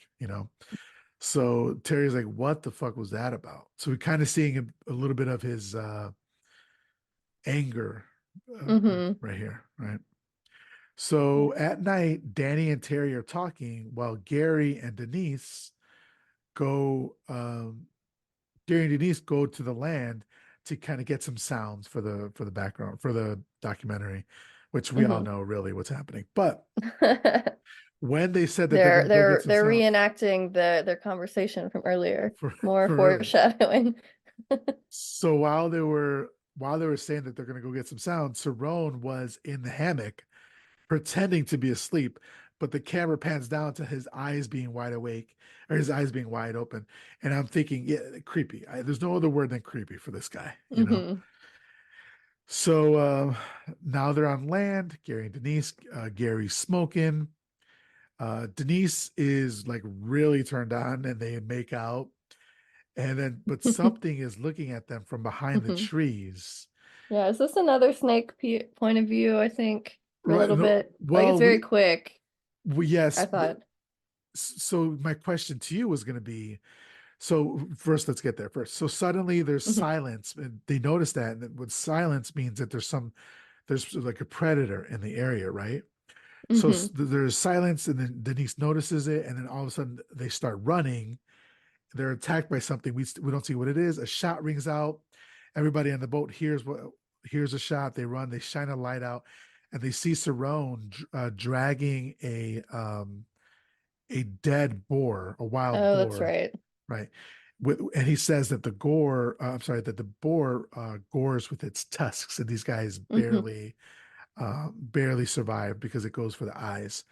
My question to you was, the point of view that we saw was from a human's eyesight, Hmm. not from a The boar's. The boar, boar yeah. would be lower to the ground. Hmm. So I wonder. So obviously he was following them, right? Nobody Hmm. questioned it because he was just happened to be on land that quickly. But do you Hmm. think, knowing now that it was probably Cerrone following them and looking at them, that he was going to kill them, or was he being a creeper and wanted to see them fuck? I think maybe a little bit of both, or maybe a little bit of like being a creeper. But maybe also he thought maybe he thought there was gonna be the snake was gonna be over there, like they would lure the snake to them. Oh, that's a good call. Yeah, I hadn't thought of that. So Cerrone's like, yeah, we can cut up this boar and eat for a week. And Danny was like, food? I wouldn't. I don't know. I'm not eating that. Are you gonna eat a wild boar? Yeah, I don't know if I would eat the wild boar. I don't know if I would have even eaten the fish he caught. I I don't know. I guess Okay, it's but wild caught, but it's like, for me, I see. I don't eat seafood, so I wouldn't eat it. Right. Worst case scenario of like we're starving or whatever. yeah. But that was just me. I thought, oh, other people would, because nobody else made it had any issues with it. But Yeah. I you guess also it's would. like I don't know. I guess like I always think of like I guess fishing in America is probably different than fishing in the rainforest because there's more pollution here. Yeah, So that's like true. the fish that you catch might like have some weird chemicals in their bodies from runoffs and Yeah, stuff. I'm so jealous that you have Ryan in your lap right now. I know he's so good. He's just chilling. You can see on his face like he's so happy. Yeah. So then, Kale. Uh, oh, sorry. So the next day they're hanging out, and the boat. There's a rope that's hanging off of the boat, and that gets stuck in the propeller. So I wonder if somebody threw that rope into the water, Hmm. right, for it to Yeah. happen. And then Kale's like, "Oh, don't worry, I'll cut us loose." And so he has to like throw on his gear. And Cerrone says, "Be careful. This jungle can kill you in many ways." But Kale is undeterred. So again, a little foreshadowing there. Hmm. And then Kale says he's not scared of snakes. He's only scared of the Kandiru asu, which is a tiny little catfish. And this tiny little catfish can swim up your urethra, find a nice warm spot, spread its thorny little spines, and then refuse to budge. And then so they look to Cerrone, and Cerrone's like, you have to cut it out. Wow. So Daddy like looks around and says, "That's it, man. I'm getting the hell back to LA." And which is really funny. Like some of the comedy here is pretty good. Hmm. So then Kale scuba dives into the water to cut the rope loose from the propeller. And Cerrone is just kind of really like creepily staring at Terry. And Hmm. in the They should have water, made Cerrone cut the propeller loose. right? Yeah, like, but I think like you were saying, um, Kale has this kind of like hero complex, right? Hmm. Which I imagine as an Yeah, he explorer he would. yeah, he seems like he before he, his coma, his coma era, he seemed like he was always like trying to like be peacekeeper or like if there was a problem, he wanted to be the problem solver. Which I think, ultimately led to his coma era. Yeah. So underwater, Kale is trying to get the rope loose from the propeller, and he is attacked by something, but we don't see what it is. So he comes up to the surface. Everybody sees that there's an issue. Danny jumps into the water to bring him to the boat, and he's not breathing. And they say that something's in his mouth. So they remove his mouthpiece, and then they pull out something from his mouth. Do you remember what it was? It was like a wasp. A wasp, he said, that's deadly poisonous. So he can't breathe. So what Cerrone How is that does, in the water? it wasn't in the water. We come to find Oh, out that Cerrone put it in his breathing apparatus. okay. Yeah, which I don't know how that doesn't happen immediately, right? Like, how do you get Hmm. all the way in the water for that to happen? Right. But who knows? But yeah, so we find out later that Cerrone was the one who put it in his apparatus. But so he's not breathing. These are things that I need to watch for on the second watch because I missed a few things. Yeah, there's some things, but at the same time, it's like this is Anaconda. You're kind of just waiting for the big fucking snake, right? Right. Yeah. And you're like, so yeah, I think that it's interesting that there's all these like we get like the opening where you don't really see it or you don't see it, and then we get that one scene in its point of view with the panther. But yeah, like I guess I didn't realize watching it that it does take quite a while to actually get the snake reveal or to get there. And there's all these like sort of false leads like the boar and the wasp. Yeah. Yeah. So then Cerrone has to cut into his trachea to help him breathe, which we've all seen on like Grey's Anatomy a bunch of times before, Mm-hmm. right? But it's a pretty cool Yeah. effect. They actually show it going into the skin, which is cool. Yeah, and Um, they had there was a couple of moments where they had like some human dummies that were pretty good. yeah. Yeah, Like you could like tell they were dummies, but they were still pretty lifelike.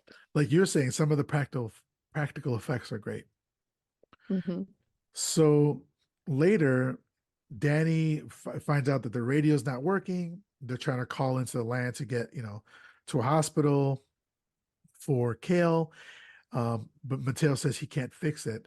So obviously, Mateo, knowing now that we know that Mateo fucked it up. Hmm. So, but Terry wants to head back. Cerrone says if you go back the way we came, you're going to be fighting the current and you're going to add 2 days. But if you go this way, you save yourself 50 miles. And then, so Terry looks at it. She's like, this was the route that you wanted to take yesterday. And he Hmm. says, it was for a different reason yesterday. Now we're trying to get Kale to the hospital. So she looks at him very suspiciously. And Danny goes to Terry and is like expressing his concern to her, like, yo, we got to watch this motherfucker. Right. Hmm. So at night, Cerrone kind of looks out at the water like a creepily he's looking out at the water, almost like he now feels like he's in charge of the boat, right? Because Yeah. that's what he did. He took out the quote unquote leader. And I feel like by this point we kind of, you know, mostly know what Cerrone's like real motive is. And I guess also Mateo. And I don't know, kind of feels like in I don't know, this might be like a weird reference, but it kind of feels like in National Treasure 2, where there was like I love this it. whole like weird thing where like this guy like besmirches the the Benjamin or whatever Nicolas Cage's character's name is, like his family, and it ends up being like this weird like competition when at the end the guy's like, I just wanted to treasure hunt with you, and I'm like, you could have just asked him, like you could have just he would have treasure hunted with you, you didn't have to go through all this stuff, he would have just done it, that's what he does. So I feel like in that same sense, like I feel like they didn't have to like take over this documentary crew's boat. They probably could have found other people who wanted to like hunt snakes with them. Yeah. Yeah, that's a pretty big plot hole, I think. Unless like he was under some time constraint, but I don't see it didn't come up. Yeah, So he didn't really seem like he was under a time constraint. And probably like even in that area, he could have found like people who wanted. I think they could have set up something like the boat belonged to like one of the documentary crew and not Mateo. But yeah, it seemed like I don't know, it seemed like they were trying to create this big um problem to solve that they didn't need to solve in this way. You yeah. didn't have to involve these innocent people. And there's something else that happens a little bit later that also kind of goes to your point about Hmm. this being the more direct route than what they ended up taking, you know? Hmm. So, in the morning, they're still on the river and they come across this sort of dam, but it looks like a man-made dam, Hmm. right? And Terry's like, "What the fuck is this? I thought you said you knew this river." Hmm. And he says, "Well, this is new," while creepily eating fruit. I don't know how you make fruit because he's eating, it looks He's like yeah, and it like it drips down his arm and he like uh-huh. licks it up. Yeah, I think Jon Voight did like we were talking about earlier, like he did a real I think he did a good job with this character, and it is kind of over the top and silly, but like that's that character. Like that character is the type to like do everything in the creepiest way possible. Like that's Exactly. just seems like that's that character's thing. Yeah. He And can't help but to eat fruit like in the oddest way possible. and so she's like, you said you knew this river, but now we're here and there's a dam that is new, but you said you knew the river, so how could it be new?" And he's like, "Well, let's not worry about it." And he goes to his bag and he grabs dynamite. And so we know that he was obviously prepared for this. This is, what he's been here for. Yeah, very normal thing to keep in your bag. Right, exactly. And so Terry's like, "Well, I don't want to fuck up the ecological balance of this river." When he says, "Look, I can do it in 10 minutes, or we can go back the way we came and lose 10 days and possibly kill dying." So at this point, Westridge is like, "Just let him blow up the goddamn thing," right? So he says, "I need help. Gary, come help me." And I think this is where he's like starts to get in Gary's mind, right? Hmm. So Gary's helps, and we see that there's an idol like sunk in the water there, and it's kind of like a warning to them. Hmm. And Cerrone grabs Gary out of the water before something gets him. So I think this is where Gary's like, "Oh, this man kind of saved my life a little bit. He knows Hmm. what the fuck he's doing, while Yeah. he believes others don't." Yeah, and it's the second time that Cerrone has supposedly saved his life. Because the first Oh, time with right, the right. The first boar. one with the boar. Yeah, exactly. Yeah. So he does. They blow up the dam, and then all of a sudden snakes come raining down from everywhere. And he says they're babies, but they're not all babies. Hmm. Some are like pretty, big size. And then Westridge gets bit by a baby snake, like Oh on his yeah. finger, right? That was And he's another like gore moment that was like great. It yeah, was so silly, but it looked so good because it was like practical effects and it was amazing. and he says it's young, but it's lethal. But here is where my question is like they notice that there are baby snakes, there's baby like Hmm. anacondas, but he Hmm. has no interest in capturing them and getting a bunch of Right. them. His goal is to capture an adult anaconda alive, but in real life, it would be easier to capture the offspring and then Right. And just following wait for mating it to season. grow. Exactly. Or yeah, or like yeah, that's a another sort of plot hole. It's like almost like I wonder if like the main anaconda that we see that is really big, like maybe that is unusual and it's like like the diamond jewel of anacondas or something. Yeah. So like maybe that's why he doesn't have interest in those ones. Because yeah, it seems like if in this universe all anacondas got up to 40 feet, that you would be like, oh yeah, treasure trove. I'm just gonna collect all of these and create a farm. Yeah. Or maybe Exactly. he's just impatient. He doesn't want to wait for them to grow. He's like, I just want this money that I think is gonna come right now. Yeah, like he might just be a hunter, right? Yeah. He's like, maybe I'm not interested in snakes, or Hmm. baby snakes, I should say. But Hmm. so in the explosion, stuff comes raining down. They end up losing all but one of their drums of fuel. Hmm. And at this point, I was like, there's too many goddamn snakes on this motherfucking boat. Exactly. But at this point, Cerrone has taken full charge of the boat, like it feels like to me. So later, Terry checks on Kale, and she's kind of talking to him. He's like, um, Danny comes, and she's like, "Where is he taking us?" So they don't know yet. But Hmm.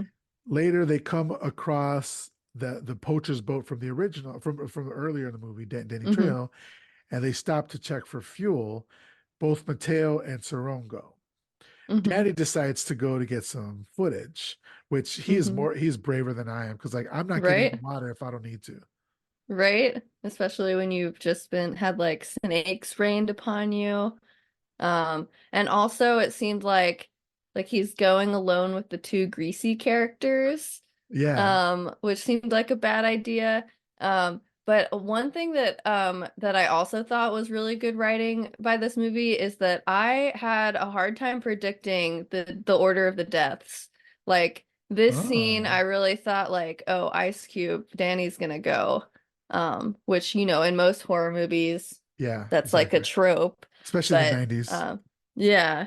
And so that was one thing I was very pleasantly surprised about with this movie was that it was pretty hard to tell like who was gonna go next.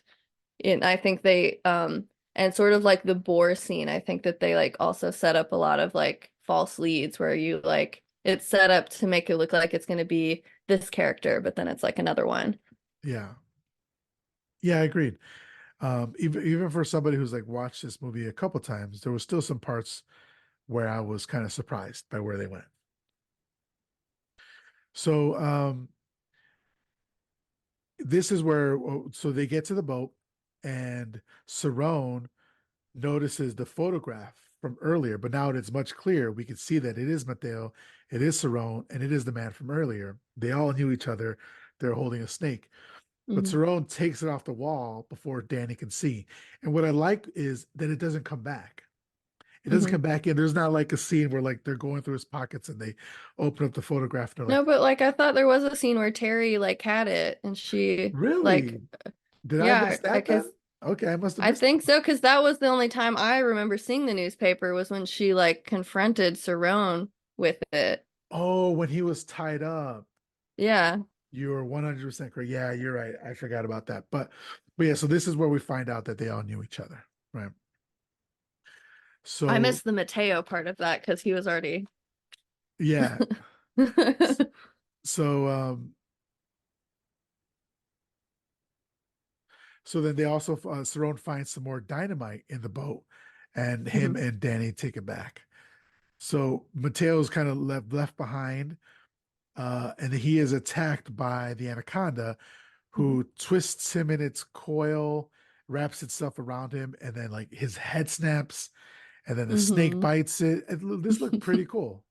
It did. There was I was kind of confused a little bit throughout the film, and I don't know if it was just like I don't know that much about snakes, but it seemed like sometimes it would like bite them, but there wouldn't, or like its head would attach onto them, but there wouldn't be like bite marks or blood or anything. So I don't know, do they have like retractable fangs or something? No, I think they were trying to get a certain rating, so they tried to have not a lot of blood. Oh. So that I think they ended up getting like a PG. Yeah, they got a PG-13 rating. Mm-hmm. But in real life there'd be tons of blood, right? Like shit Okay. ton of blood. Yeah. Yeah.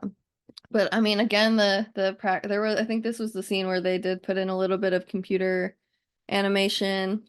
Um, but ultimately, like they had like a real snake prop wrapped around the guy, and it looked really good to Yeah. me. Yeah. Some of the CGI obviously it's dated from 1987. Some of it, Hmm. especially like there's one part where it's swimming in the water or whatever in the Hmm. water, and it looks pretty bad. But for 1997, it's serviceable and it doesn't make me want to Hmm. turn it off or anything like that, you know. Yeah, and I think if they had not chosen to do so much practical effects, if they had chosen like we're gonna have the snake be entirely CGI in 1997, I think watching it now in 2024 probably would have made me want to turn it off. Yeah. And just so you guys know, the CGI for the anacondas cost $100,000 per second of Oh, per animation second. at that I time. thought it was just gonna be 100,000. I was like, oh, that's surprisingly cheap. Yeah, no, per second. So so Had a Danny big then budget. Yeah, right. And but they made it back. Huge, a huge like this movie was hugely successful. But like That's critic really interesting because like I said, like I feel like it now goes under the radar. So it's interesting that it was like so big when it came out and then I don't know, like did it fizzle? Did people are just like, I don't want to watch snake movies anymore? so it had a budget of $45 million, which is pretty Wow. good. And it went on to gross $136.8 million worldwide. So Wow. yeah, what is that? Like almost When did tripling your was budget. it? I assume it was released in the summer because like this seems like the perfect drive-in movie. Oh yeah, I'm not sure, but yeah, you're right. It does. I would love to see this in the drive-in. April of '97. Okay, so it Yeah, might have been there in the summer. spring. Yeah, yeah. So then, so Danny goes to look for Mateo because he's missing, and Terry tells Cerrone to go help to go find him, and Cerrone's like maybe some other time, and she's like you asshole. I feel like that's a little bit more suspicious than like you asshole. Like I don't know. I felt like even that response was like kind of glib or kind of like strange. Yeah, she should have Um been like, why won't you, or yeah, something like that, you know? like she should have been pressing him more like you're the one who supposedly like knows this area so well. Why are we sending my camera guy out to look for him? Yeah. He's gonna get lost. So Danny comes back. He only found a flashlight. And so they're talking, and all of a sudden, Cerrone unravels this thing. You think it's like a carpet, really long, and it find out that it's a snake skin. And I keep wanting to say cube. I keep wanting to say ice cube, but Danny's like, what the fuck is that? And he's like, it's a snake skin. He's like, it's snakes out there this big. Great, great delivery. Uh, Mhm. and Cerrone says, actually, this snake skin is like 3 or 4 years old. Whatever shed this is bigger now. It's like, wow. Great line, I thought.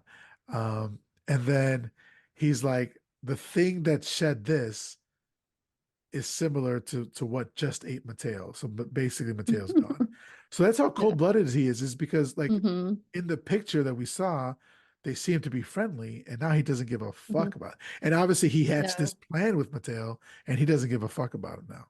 Yeah. Saron definitely comes across as someone who is very self-serving, which I think is like a really like, common villain trope or, like even if there's a group of villains, if, there's always that one that's like sort of the leader, but he also is too self-serving and he doesn't care if the others sort of are gone or get their comeuppance as long as he gets what he wants.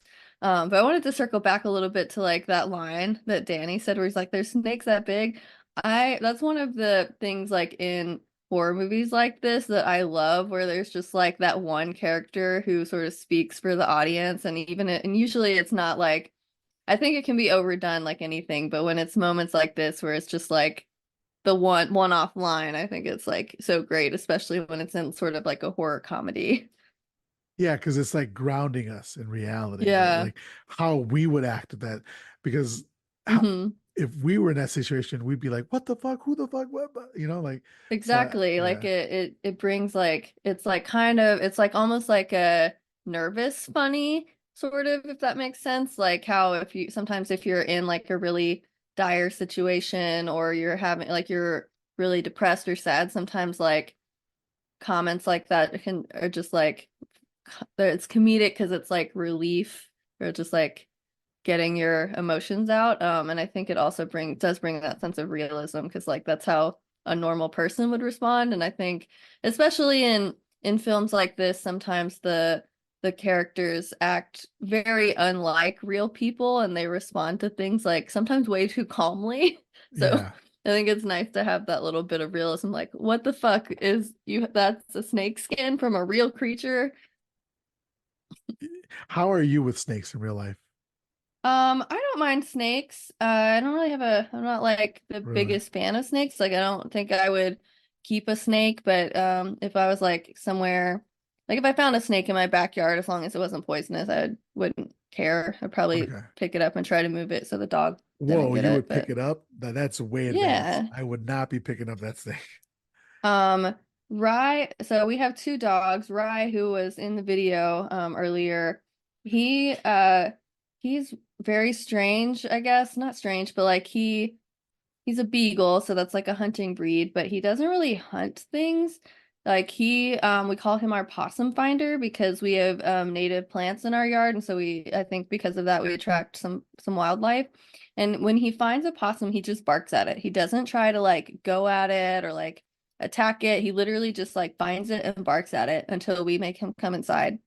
But then like the last summer we found like we were cleaning up some like rocks or old branch or like pieces of wood or something out of the yard, and Yeah. there was like a lizard under it, and he actually did attack the lizard Oh and no. it dropped its tail. And then I don't know if you know how lizards work, but when they drop their tail, the tail will still twitch, and Rye was like playing with the tail, and we're like, you are so weird. So I don't know what he would do with a snake because they're closer to lizards, but And then they regrow the tail, right?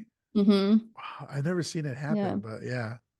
Yeah, I guess if it's just like um a survival mechanism, like Yeah. if they're like scared or feel attacked or feel whatever, they will drop their tail. And I guess it worked in this case because then Rye was way more interested in the tail than the lizard. Yeah. That's crazy. That is so crazy, man. So, all right. So Terry says at this point that snakes don't eat people. And Cerrone is like, oh, they don't? And he motions to his face that is covered in scars by them. And then he goes on to say that they have heat sensors and they wrap around you tighter than your true love. And then only to hear your bones break and the veins inside you explode. And he's like, imagine capturing something this big alive. It's going to be worth a lot of money. Then Terry looks Like, at him how and, are you gonna do that? Like, yeah. even if we know it's like, and that's maybe like slightly another plot hole, and maybe like we kind of get at the end of the movie what his plan was, but like if the snake came up to them while they're on the boat, like how are you gonna catch that giant snake? What do you have at your disposal on that boat to catch And it? then once you catch it, how will you be transporting it? Right. You know? So Terry looks at him in disgust and he's like, don't make me out a monster. I didn't eat my tail. But you set up the circumstances in which he was Yeah. able to be killed, You you know? you let him be eaten. Yeah. So Terry says that we'll stay here all night in case Mateo comes back. And Westridge kind of loses it and says that we should go, but they end up staying. Um, then Denise says, you know, I'm not sure that he didn't eat the captain, right? Because he looks so satiated after that. Which, once a snake eats its prey, it's like Hmm. it satiates for a while, like it's not Hmm. hungry, whatever. And so she made that connection with him being snake-like, which I liked a lot. Hmm. Yeah. But then we know from the opening lines of the movie that this snake will regurgitate. It doesn't necessarily satiate. Yeah, comes back later. So then we can see that Cerrone is trying to get on Gary's good side. He said he calls Gary over to him. So they're gonna go to sleep, but Gary goes over to talk to Cerrone, and he's basically like, I need you. Let's catch this. It could be upwards of $1 million. Hmm. And Gary's kind of like listening to him there. So in the morning, we see Cerrone filling up a dart with or I a want to talk needle. about Gary real quick because Sure, yeah, go ahead. I feel like his character I feel like he's like he and Denise are kind of the least developed characters out of I this agree with group. that. Yeah. Um and like they seem like I'm like I know like Gary's the sound guy, right? Like he has like the microphone Right. Yeah. boom mic or whatever, and Denise is supposed to be the production assistant, but like we don't really get to see, and granted, they're like the whole thing kind of goes awry pretty quickly, but we don't really get to see Denise in her role as production assistant. Like I don't think we really see her in that role ever besides when her and Gary are going to get sounds or whatever. She's at one point Um when they lose the fuel, she says, "Oh, there's maybe there enough for one day." So she would know that, but that's it. yeah, That's the okay. one comment. Yeah. Yeah, but I feel like they had more potential to develop those two characters, especially Gary, who I think like because he's not developed, it seems like I guess I'm not sure what to think about the fact that he like sort of so quickly goes onto Saron's side and becomes this like money hungry sort of character who's like, yeah, I'm gonna go catch a snake because I want this money that he's promised me. So I think because that development's not there, we don't really get that payoff of like that switch with that character. And I think that's kind of odd because I feel like Danny and Terry and even Cerrone are pretty fleshed out, and even Westridge is like more fleshed out. Yeah, yeah, I agree. I think it would have been more of an emotional impact if we did Hmm. have more background with them, Yeah, because we don't even know truly if like Denise and Gary are together, right. Or right? if they're just hooking up. Yeah, And maybe the film is just trying to say something about like Gary being a character who is invested in like instant gratification or like carnal pleasures, so like greed, money, sex, because his character, like he brought up like being horny earlier. He's sort of the one that like brought them into collect sounds and then made a move. So maybe he's supposed to just kind of be like that stock horror character, like you see in like Cabin in the Woods or other older horror films where there's just like this stock like horny or greedy character. So maybe he's supposed to yeah, be like kind of a stand-in for that, but it just doesn't track or doesn't match when so many of the other characters are like very fully fleshed out. yeah. Like this could have been Westridge. Hmm. Like Westridge Right. could have been the one to turn on them, right? Because that is Yeah, and that would developed have earlier in the movie. right, and that would have made a little bit more sense to me to have Westridge because he comes on the boat with the Louis Vuitton luggage. And he Yeah, seems like even though his career is, this documentary narrator who if he's like on camera would have to go on all these excursions, but he seems like he prefers a life of fancy things or niceties and not wanting to schlep it on a dirty boat for days or months. So yeah, it seems like it would have made more sense to have Westridge fill that role. And I almost yeah, wonder like if we were to work together and like if I were to rewrite the script, I almost wonder if I might even cut Gary and Denise's characters yeah. Because they're out not of really the needed. script. Yeah, I think like you don't really need them because like we said, like Denise, she has that one line about the fuel, but Mateo could have said that because he's the Yeah, boat captain. And we could have just had Danny hold a camera that has like a microphone on it, or I assume in 1997 they still had those like clip-on mics. yeah, yeah, yeah. I agree with that. There's s- there's some inconsistencies in character development, and that Hmm. kind of hurts the movie a little bit for me. Yeah, Yeah. but to your point, I was going to say perhaps Gary's character is the snake in the grass. Oh, maybe he is. Yeah. So I'm really proud of myself for that one. So in the morning, we see Cerrone putting reptile tranquilizer into a dart, but still Mateo has not been seen, so they leave. And for some reason, Gary's looking through Cerrone's notepad, which has some drawings, but that doesn't really come back later.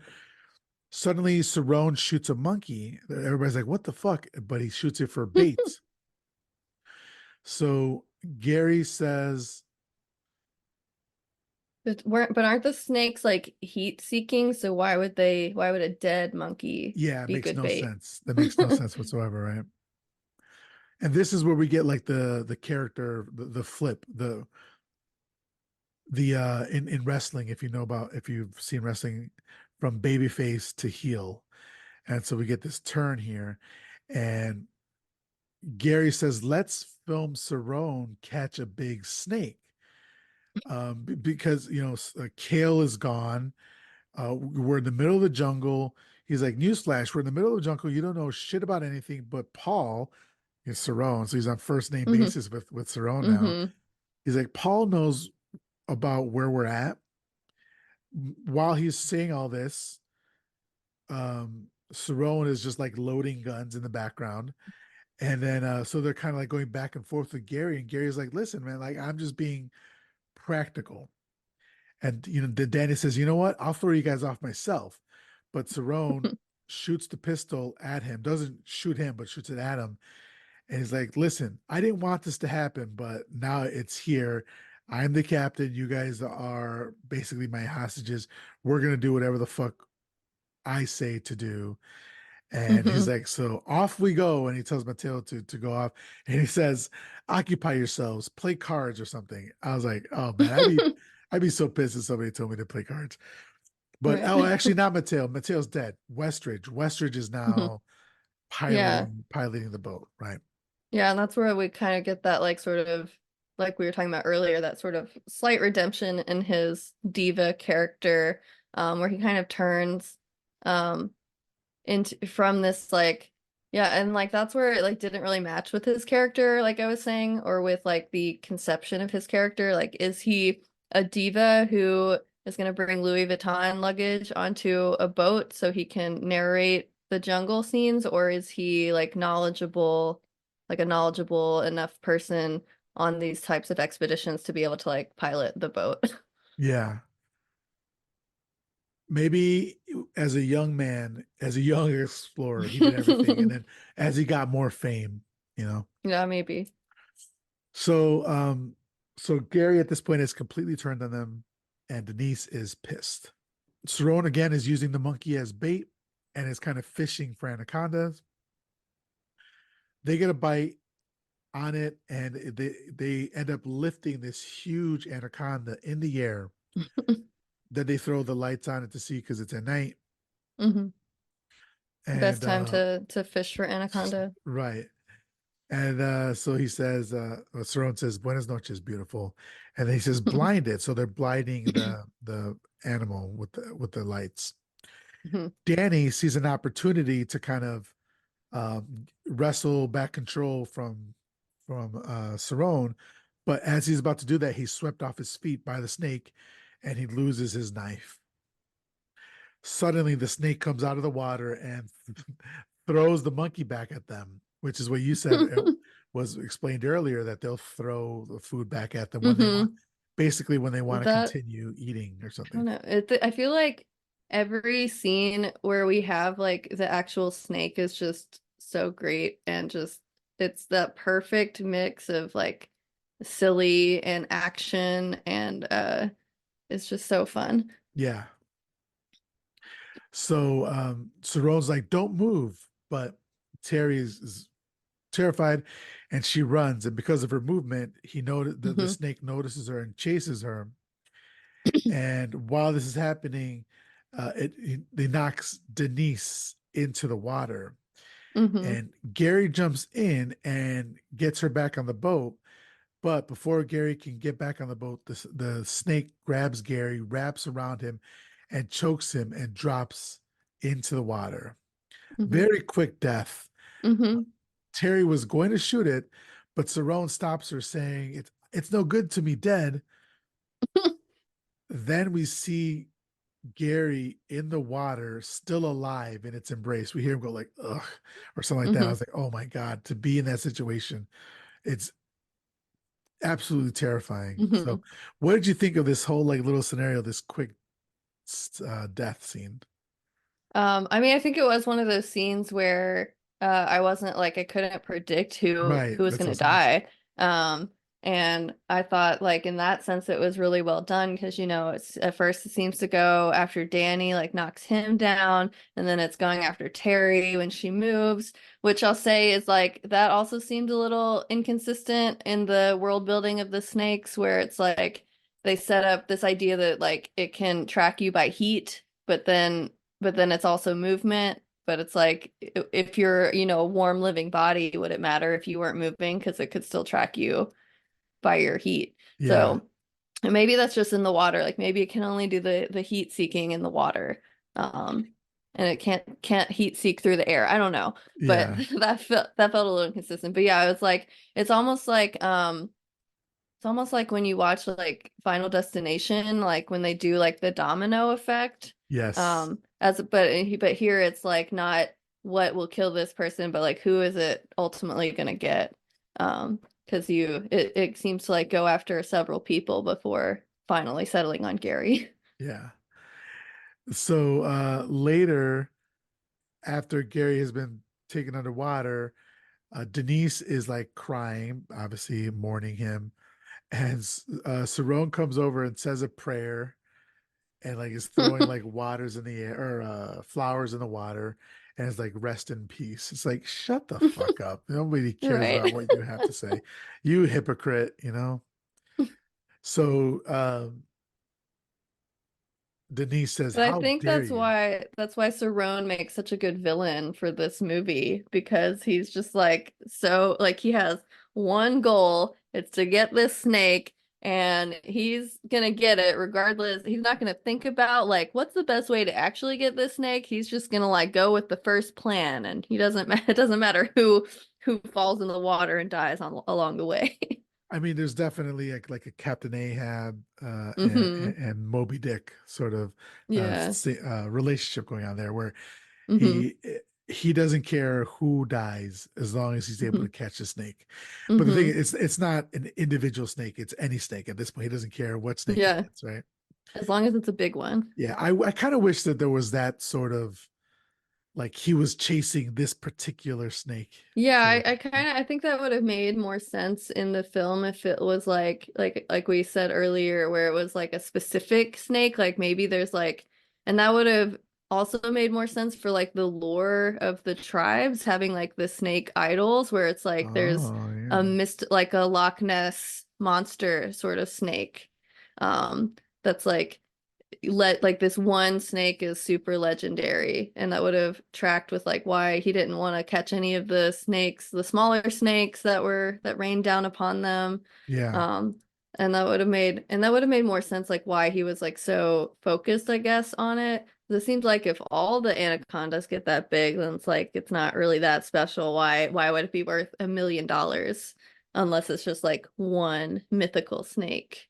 And then we're back to the point of like, well, why didn't you just get baby snakes, right? Like, Right. so yeah. So then Denise says, how dare you? You brought the devil. And he like very quickly says, there's a devil inside everyone. I would slap the shit out of him there. But Cerrone then demands Westridge to take his stuff to the pilot's house. And then when Westridge says no, refuses, he slaps him around and makes him do it. Which I love that the turnabout. Turnabout is fair play, right? Because Westridge in the Hmm. beginning was demanding people to take his stuff to his room. Right. Yeah. So underwater, we get a shot, and I think this is the shot where I was saying that the CGI didn't look the best, but it's still cool. The Hmm. concept of what happened Hmm. is we see the snake, and as it passes by the camera, or I'm sorry, the viewpoint or our viewpoint, Hmm. we see Gary is still in there, like screaming. Oh yeah. He's like Fucking inside terrifying, his man. silhouettes inside the snake. Yeah, absolutely terrifying.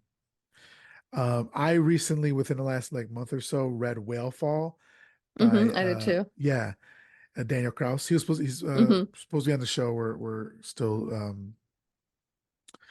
scheduling that, but so I read it and I thought that that was scary, Hmm. because the way he describes it, like he doesn't have a lot of room, but it's still a huge Hmm. sperm whale. I think it's sperm whale. Yeah, yeah, I think In so. this, like he has absolutely no room. There's like nothing. Hmm. He's constricted in there. It's Yeah. just terrifying. And what you were saying earlier about when you were writing your book about like maybe you said this, I may be misquoting you, but like things that frighten you, is it Yeah. small Like spaces? Yeah, yeah, like caves, right? caving. That's my thing as well. It's like small, like the descent is Hmm. is a great movie. It's and I don't think this is for anybody else, but for me, it's one of the most terrifying movies, only because it's Hmm. very situational to me, Yeah. you know? Yeah, I've read a few books where like the characters are cavers, and it's just like, or like even like reading about like real life caving incidences, or watching like even just videos of people going caving. I'm like, no, I couldn't do that. I would not do that. So yeah, I guess maybe because like you said, like the CGI wasn't the best, I didn't really like get that claustrophobia Okay. sort of sense. But yeah, like now that you say, I'm like, oh yeah, I guess you if you were still alive inside of a giant snake, you probably would be very constricted. It would be very much like caving. Yeah. I think I would just start biting, Yeah, you could. eat my way I don't out, know what I would do. eat my way out or something. Um, and Well, it, that also begs the question of like, I know they're like a documentary crew, but they're still going into the rainforest. Like, why didn't they have like a pocket knife? Like nobody has like a just like a pocket knife. I feel yeah, like that would just be something that you should have on your person if you are going into the rainforest. yeah, like at all times. Yeah. Yeah. And that So, would have been such a cool scene if like we're oh, if he like, yeah. ooh, man, that's great. That's great.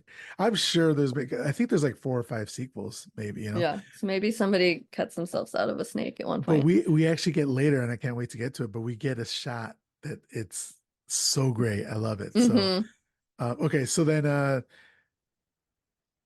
Terry and Danny talk, right? And later we see her putting on makeup, and she goes to talk to Cerrone.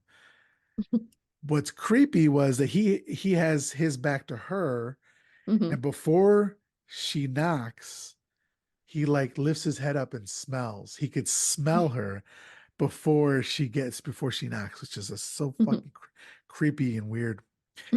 And but she knocks, and he lets her in, and she says she just wants to talk. She's like, this was supposed to be my big break. Um, and what I was thinking was like, technically, she could be talking about herself, Jennifer Lopez. Mm-hmm. Like, if this movie hadn't done well, this was Mm-hmm. supposed to be her big break, and it could have like tanked her career, Mm-hmm. which I thought was kind of meta uh, after the fact. But Mm-hmm. she asks if she could film him capturing the snake, and she gets up really close to him, and he's like, it could be dangerous. And she's like, well, it's a good thing that you're there to protect us. And he says, oh, you need protection. And he says, it's been a long time since I had a woman. And Jerome then basically attacks her, kisses her, right? Forcefully Mm-hmm. kisses her. And then Danny comes out of the shadows and is about to like attack him, but Cerrone sees him and pulls a gun on him. And he says, you think I don't know? And he forces another kiss, but he wasn't realizing that Westridge was right behind him in the glass and smashes him in the head with the golf club, and down he goes. I love that part. This is so smart of them. Mm-hmm. And I love when Yeah. characters are smart. Yeah, and it was very smart, and it also kind of like mirrors the snake, where it's like you don't know really like who is going for, what's gonna come. Um, that wasn't Yeah. very articulate, but like there's a lot of misdirects, I should say, in this film. Yeah. So then Danny wants to throw him in the water, but Terry says, no, honestly, I'm with throwing him in the water as well. He's dangerous. Like you don't know what you can do. And, like, leave him on shore for all, Yeah, if you don't want to like have him die, leave him on shore, but don't leave him on the boat with you. right. This is So they were the smart just to smart be and then stupid. dumb. Yeah, exactly. We need some tension, right? Yeah. But Well, I guess the movie would have been over if they could have fooled you. He could have found his way back onto the boat somehow. well, which happens later on anyway. Hmm. So the next morning, Terry like is talking to him, and she's like is talking to Cerrone. It's like, oh, this was all a setup from the Hmm. beginning, wasn't it? And this is where he admits it. He says, including the wasp. And then Hmm. she punches Okay. him and says that, see, I can trap a snake also. Saying so says she goes to check on Kale. Later, Westridge teaches Danny to pilot the boat. And this was when I was like, oh, Westridge is gonna die because Danny needs to be able to learn how to pilot the boat. Right. Otherwise, we would be like, how did he learn to pilot the boat? Right. Yeah, I think it's good that they like included that, but yeah, it does kind of give it away. They could have done something like Westridge got injured or something. Some reason like in the story that Westridge like could no longer really pilot the boat, or maybe he was just like uh they could have even had him make some excuse like if I need to rest and someone needs to pilot the boat, like we need a second person or whatever. But Yeah. So then, as they're going along, they come across some more totems that are like bad totems, basically. They look like. Then they come across the waterfalls from the legend, but mm-hmm, they get stuck on something in the water. And Danny decides that they have to winch themselves loose, so they have to go back in the water to do so. mm-hmm, While they're in the water doing that, everyone is distracted. Denise goes to basically, with her knife, goes to like kill Cerrone, right? mm-hmm. And what does he say? He says something like, never look a person you're about to kill in the eyes. Yeah, something like that. And then, do you remember what happens here? Yeah, so like it was like all very fast, but it's kind of what this was like the one time where like it kind of happens the way you expect, where like he does something. I forget what he did. Oh, he like somehow he like leapt up in the air and like Yeah, wrapped his legs around her and like choked her to death or something crazy like that. And then he of course gets the knife and frees himself, but yeah, like if you have an evil, conniving villain tied up, like don't just leave them alone. Don't approach them with anything. yeah. Just And I gotta say, like the power this man must have in his thighs right. to be able to choke somebody out is wild. It's Well, and just to wild. just like leap straight And leap. upward. I guess that makes sense. If you're able to choke somebody with your thighs, you have enough power to jump up 5 feet in the air, however tall she Right. was. So he ends up killing her. She drops her knife. He gets it and cuts himself loose. He drops the body in the water. And hmm for a second, Danny hears it and turns around. And he just pretends to be still there. I thought that was pretty funny, pretty interesting hmm shot. So as they're working, Danny sees something in the water and he yells for everybody to get in the boat. hmm Westridge buys them time by distracting it, and he makes it to the shore and then starts climbing the waterfall. In the meantime, I think Terry goes and gets the gun. Westridge is slipping because obviously the rocks are slippery. hmm At this point, Cerrone attacks them and they're kind of going back and forth. He knocks Terry into the fuel container. He stabs Danny in the leg. hmm And then uh, Westridge hides behind the waterfall and the snake can't see him. But suddenly the snake puts its head through the water, the pouring water of the hmm waterfall. Great shot. It looks, I mean, hmm it looks really good. And it's such an interesting shot as well. Yeah, and I guess like I got kind of caught up on the physics of it. Like, how is the snake? Like, is it like where's the bottom of the snake? Or like, is it coming Oh, over the top of the waterfall, or is it like somehow like standing straight up? it's like the snake game you used to play on a calculator. It's just like it's able to contort itself very well Yeah. and kind of set roots or Has something. a very strong abs to Yeah. like So at this point, Westridge is terrified and he takes a chance and he's just going to jump down into the water below.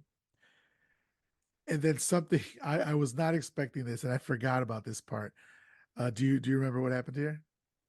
I mean, I don't think it was that surprising to me, so maybe I don't remember. Well, he jumps down, he jumps off the cliff into the water, but Mhm. the snake catches him Oh yeah, that's midway through right. the air and wraps its body around him and kills him that way. And that's the end of Westridge. I just thought it hmm was a very interesting way to go. Like it's just Yeah. a cool way to just like grab him midair. hmm I didn't really understand the motive or like the thought process behind trying to jump into the water where the snake is coming from, but Yeah. Well, I mean, the snake literally has you up against the wall. Like you yeah. either like stay there and get bit by the snake or I don't know, die, I Yeah, I don't guess. know. He didn't have the gun that the character in the Yeah. beginning of the movie had. Otherwise he probably would have done that. So just as Danny is about to, no, sorry, let me back up a second. So Westridge is caught by the snake mid jump, and the snake is, oh, that's what's happening. The snake is attached to a tree.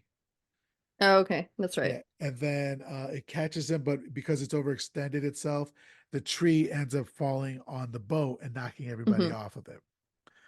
So just as Danny is about to get back into the boat, they see Denise's dead body float up. Then the snake grabs Danny and wraps himself around him, but Terry shoots the snake in the head three Hmm. times, killing it. So this is what we were talking about earlier when they foreshadowed when she's like, "You show me where it is, and I'll shoot it." Right. Hmm. So Cerrone manages to get back on the boat and is about to shoot, but Kale, who has woken up at this point, stabs him in the back with the snake tranquilizer dart, and then Danny punches him into the water. So Kale is basically like Dos Ex Machina here. He wakes up Hmm. just enough to save the day and then goes right back into his coma. Right.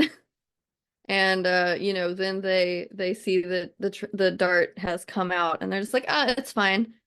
We can just we don't need to check on that. Yeah. It'll be fine. So they go lay Kale back down. He's done for it. He's done his duty for the movie, and they So when come. you were saying that like they didn't want a lot of blood because of the rating, it's interesting that they chose like that scene to put the blood in. Like none of the snake scenes really have that much blood, but then like when Kale fights around like his bandage, like there's a lot of blood coming out of his neck.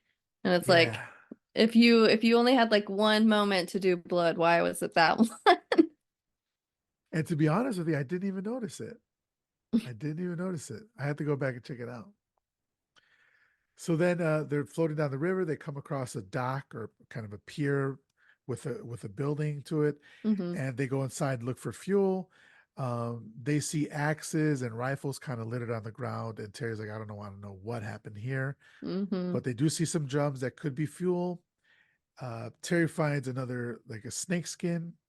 Hmm. Suddenly, while they're fucking around with the fuel containers, they're attacked by Cerrone, who knocks them both out and ties them up. Hmm. Later, when they wake up, he's using monkey blood and he dumps it on them to attract the anacondas. First of all, a couple Hmm. things. That was a bucket of monkey blood. How many monkeys did he have to drain to get that monkey blood, right? Right? That was disgusting. But second of all, the monkey blood was actually just jelly and plum juice put together. But also like I don't feel like they really like built up the monkey thing for me. Like he catch it like this is the second time when he's like used some sort of monkey something to lure the snakes, and it was never really like built in the lore that the snakes were like super interested in In monkey monkeys. blood, right? Yeah. Yeah. I think they had to go with like they're thinking Jaws and the chum in the water sort of thing, you know? Yeah. But yeah, I agree with you. So he dumps the blood on them. Terry's like, "I'm gonna kill you," and Cerrone's like, "Don't make me upset." So so he then shows them there's this ash on the floor. He's like, "Look, this is human bones. This is how it comes out." He climbs ladders to get out of the pit or whatever. Suddenly, the anaconda appears from the roof. So that I'm just thinking now. So that means it's got a really good sense of smell Hmm. because as you're not in the Yeah, water, like yeah, it doesn't make any sense. It doesn't make any yeah, I sense don't know how the snake knew to be there, like I don't know. because the blood Yeah, is not like oh, it's not warm. yeah, It's the cold. blood's not warm. They're like not really in the water anymore. They're like inside of a building. Yeah, So I like don't know. doesn't seem like very good snake catching terrain. So it appears and it wraps them both up and it opens its mouth. Just then, Cerrone pulls up a net, trapping it with them inside. But of course, it doesn't hold, and he Hmm. tries to shoot it with the tranquilizer, but he misses. and he climbs the ladder to get out, but it grabs him and he falls. Danny pulls the net up to prevent him from running away, and then Mm-hmm. the snake wraps its body around him. Then we see this amazing shot. Do you remember this shot? Do you want to Oh describe yes, it? it was the esophagus POV, which was my favorite, I think, shot of the movie. So like we have the viewpoint is like inside of the snake's throat as it Yeah. like eats or, gets Saron. And you And see I it, was it's just all like, like amazing choice. and it's all like uh gelatinous on the sides, Yeah. and it's pulsating. I was like, oh Mm-hmm. Jesus. And it's like a pink, just looks so great. Yeah. And just to think of like Academy Award winner Jon Voight Yeah. doing that shot, it's crazy. It's wild. But yeah, I love the shot. So they try to leave, but it attacks Terry. So it's still hungry, obviously, Mm-hmm. right? And so she comes across a nest. She comes across a nest, which is I think, the wrong place to be entirely.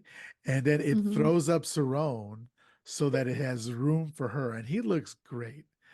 He looks Mm-hmm. like he's already, like, the acid in the body has already started Mm-hmm. to devour his skin and his face. What did you Yeah. think about how this looked? Yeah, I mean, that was another example of the practical effects really working. And I mean, like you could tell it was a dummy, but it was still really cool looking. Um, and yeah, I was like, I guess he was supposed to be like partially digested.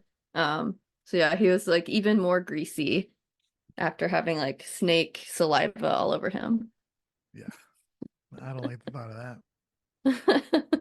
So then Terry runs up. There's a smokestack that she says she's going to lead Hmm. the snake up that way, and Danny hits it with a pickaxe in the tail, kind of trapping it to the Hmm. ground.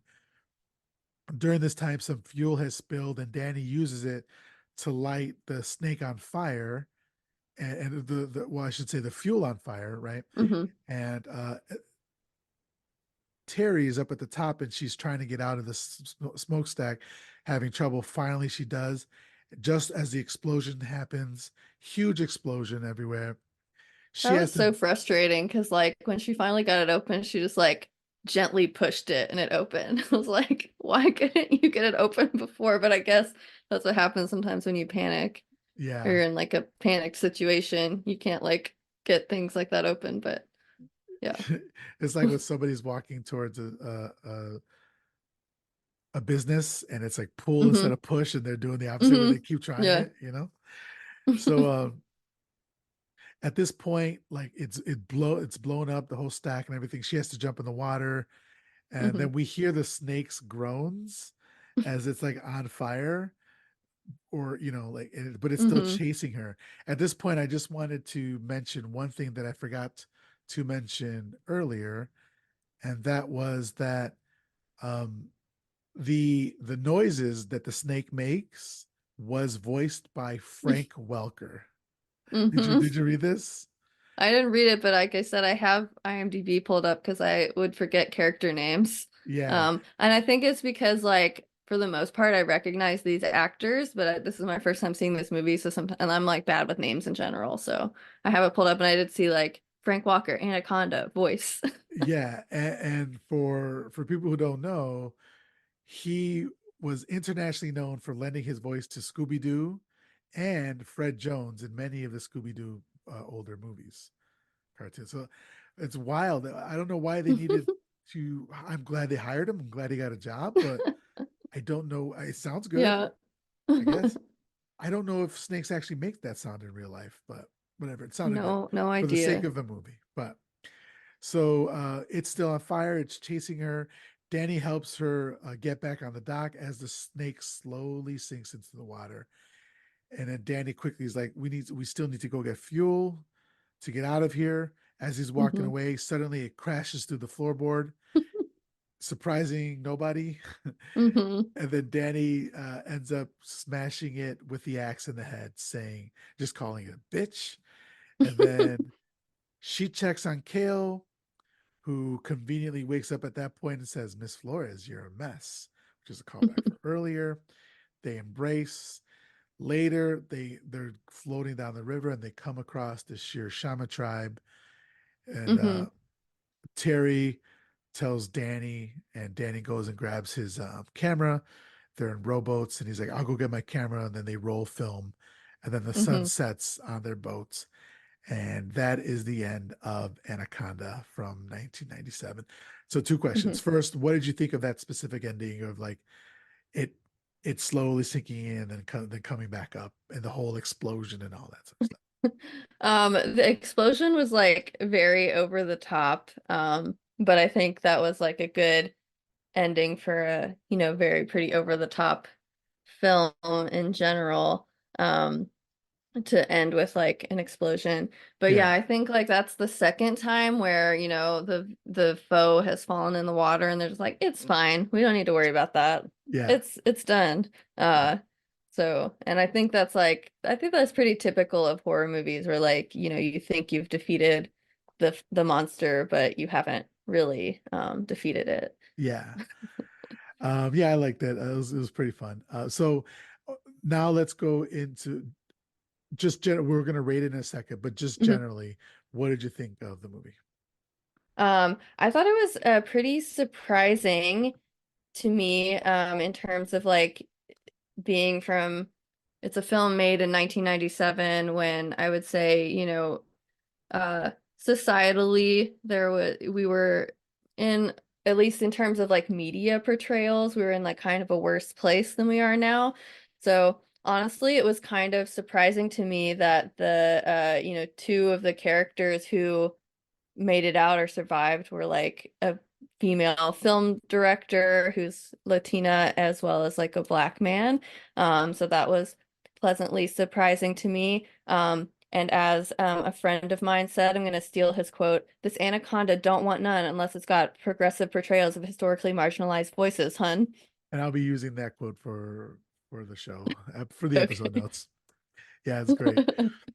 Ice Cube actually went on to say that he only took the role because the character survived, and he Hmm. was able to kill the snake. So I think he was like right Yeah. along with you. He was like he's kind of done with like Hmm. the typical portrayal of black people being killed, especially during that Hmm. time. And Yeah. then one last thing I wanted to say was that 10 years after the movie came out, Ice Cube released his own director's cut called Iced Hmm. Anaconda. Oh, And nice. it was only footage that Ice Cube shot while making the Oh. movie, while he was on film, like with as the cameraman.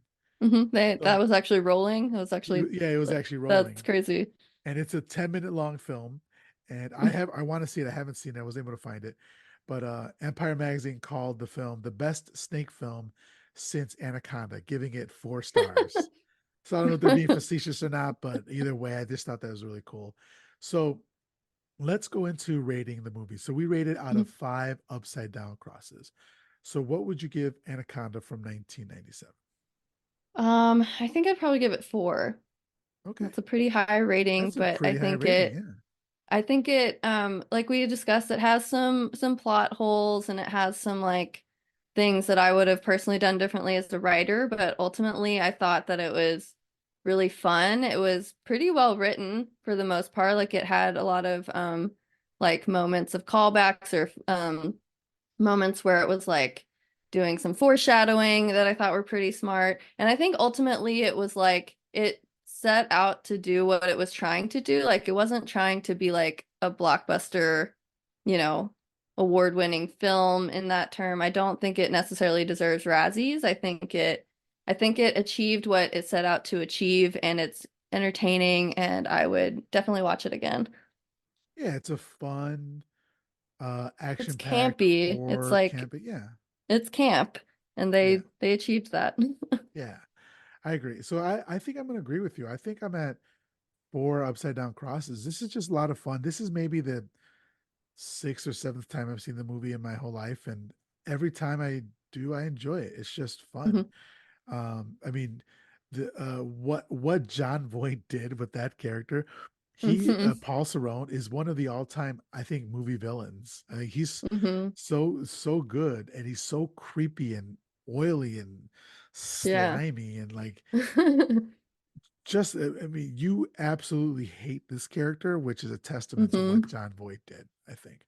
Yeah. And so I think I'm going to do 4 upside down crosses as well. So then what I ask for is a recommendation from you Mhm. of a movie in a similar vein to this. Perhaps it's another uh, uh, creature feature, perhaps another movie starring Jennifer Lopez, whatever the case may be. Is there something that you think will be a good double Yeah. header with Anaconda? I'm gonna go with Crawl from 2019. Yeah. And that's where I think it's set in Florida, but it's set in some sort of swamp area, and the premise is that there's a category 5 hurricane that comes in and floods everything, and she goes to try to save her father from this hurricane because his house is going to flood, and there's an alligator hunting them in the flooded house. That was a And lot so of I fun. think, yeah, it's really fun, and I think that it is maybe a little bit. It takes itself a little bit more seriously than Anaconda does, but it's still like a really fun ride. Yeah. And I think again, like they achieved what they set out to achieve, which was I think like maybe like we could say an elevated version of Anaconda, where it's like this creature that's kind of like this giant alligator hunting them. And but I love the setting that it's like a flooded house, so it's like this space that the characters are very familiar with. Yeah. But then there's like this monster hunting them, and I thought the characters in the film were like made very smart decisions. And yeah, it's just like I think this type of monster movie is always just fun. Nice. That's a great recommendation. For me, I'm going to do The Host from 2006, directed by Bong Joon-ho. If you guys know, Mhm. Bong Joon-ho obviously did Parasite, Snowpiercer, Okja, and Memories of a Murder. And the host is a creature, it's a monster, emerges from Seoul's Han River and begins attacking people. One victim's loving family does what it can to rescue her from its clutches. It's comedy, it's horror, it's sci-fi. It's just a lot of freaking fun. Have you had a chance to see the host? I don't think I've seen The Host, but I've definitely seen Parasite and Snowpiercer, and Okay. I loved both of those, so I'm Yeah. sure I would love The Host. Yeah. Bong Joon-ho is just an amazing director, and what he Yeah, does, and he amazing with it. at least the other two films I've seen are like very interesting because they have like this and this is like one of the things that I think is a mark of like really well done horror, where there's sort of like this undercurrent of comedy. Like there's these Yes. moments Yes. that are very funny, but ultimately like the film itself is very serious and like, saying something greater about society. And he does that really well in Parasite and Snowpiercer, where there's like those really hilarious moments in the undercurrent of this very serious premise or situation. I agree. I agree with you about Bong Joon-ho, and there's definitely that in the host. So I think you'd really enjoy it. So, okay. Well, I wanted to thank you, Jenny, for coming on the Mhm. show. Jenny and I are going to continue our conversation on the Sunday School Sessions, which is a Patreon exclusive episode. So if you want to support the show, patreon.com/my horror confessional. Jenny, if you could let everybody know once again how they can support your book, how they can follow you, all the stuff. Yeah, so you can order my book wherever you get books from. If you do want a signed, personalized copy, you can order that from horrorbookstore.com, and you might get like a couple of extra little goodies in there. Nice. And if you would like to follow the bookstore, you can just search Butcher Cabin Books or go to horrorbookstore.com, and we have our socials linked there. And then my website for my personal writing is jennykiefer.com, and I'm at _ Jenny Kiefer on pretty much every platform. Great. Yeah. Well, thank you everybody for listening. We appreciate it. We'll talk to you next week.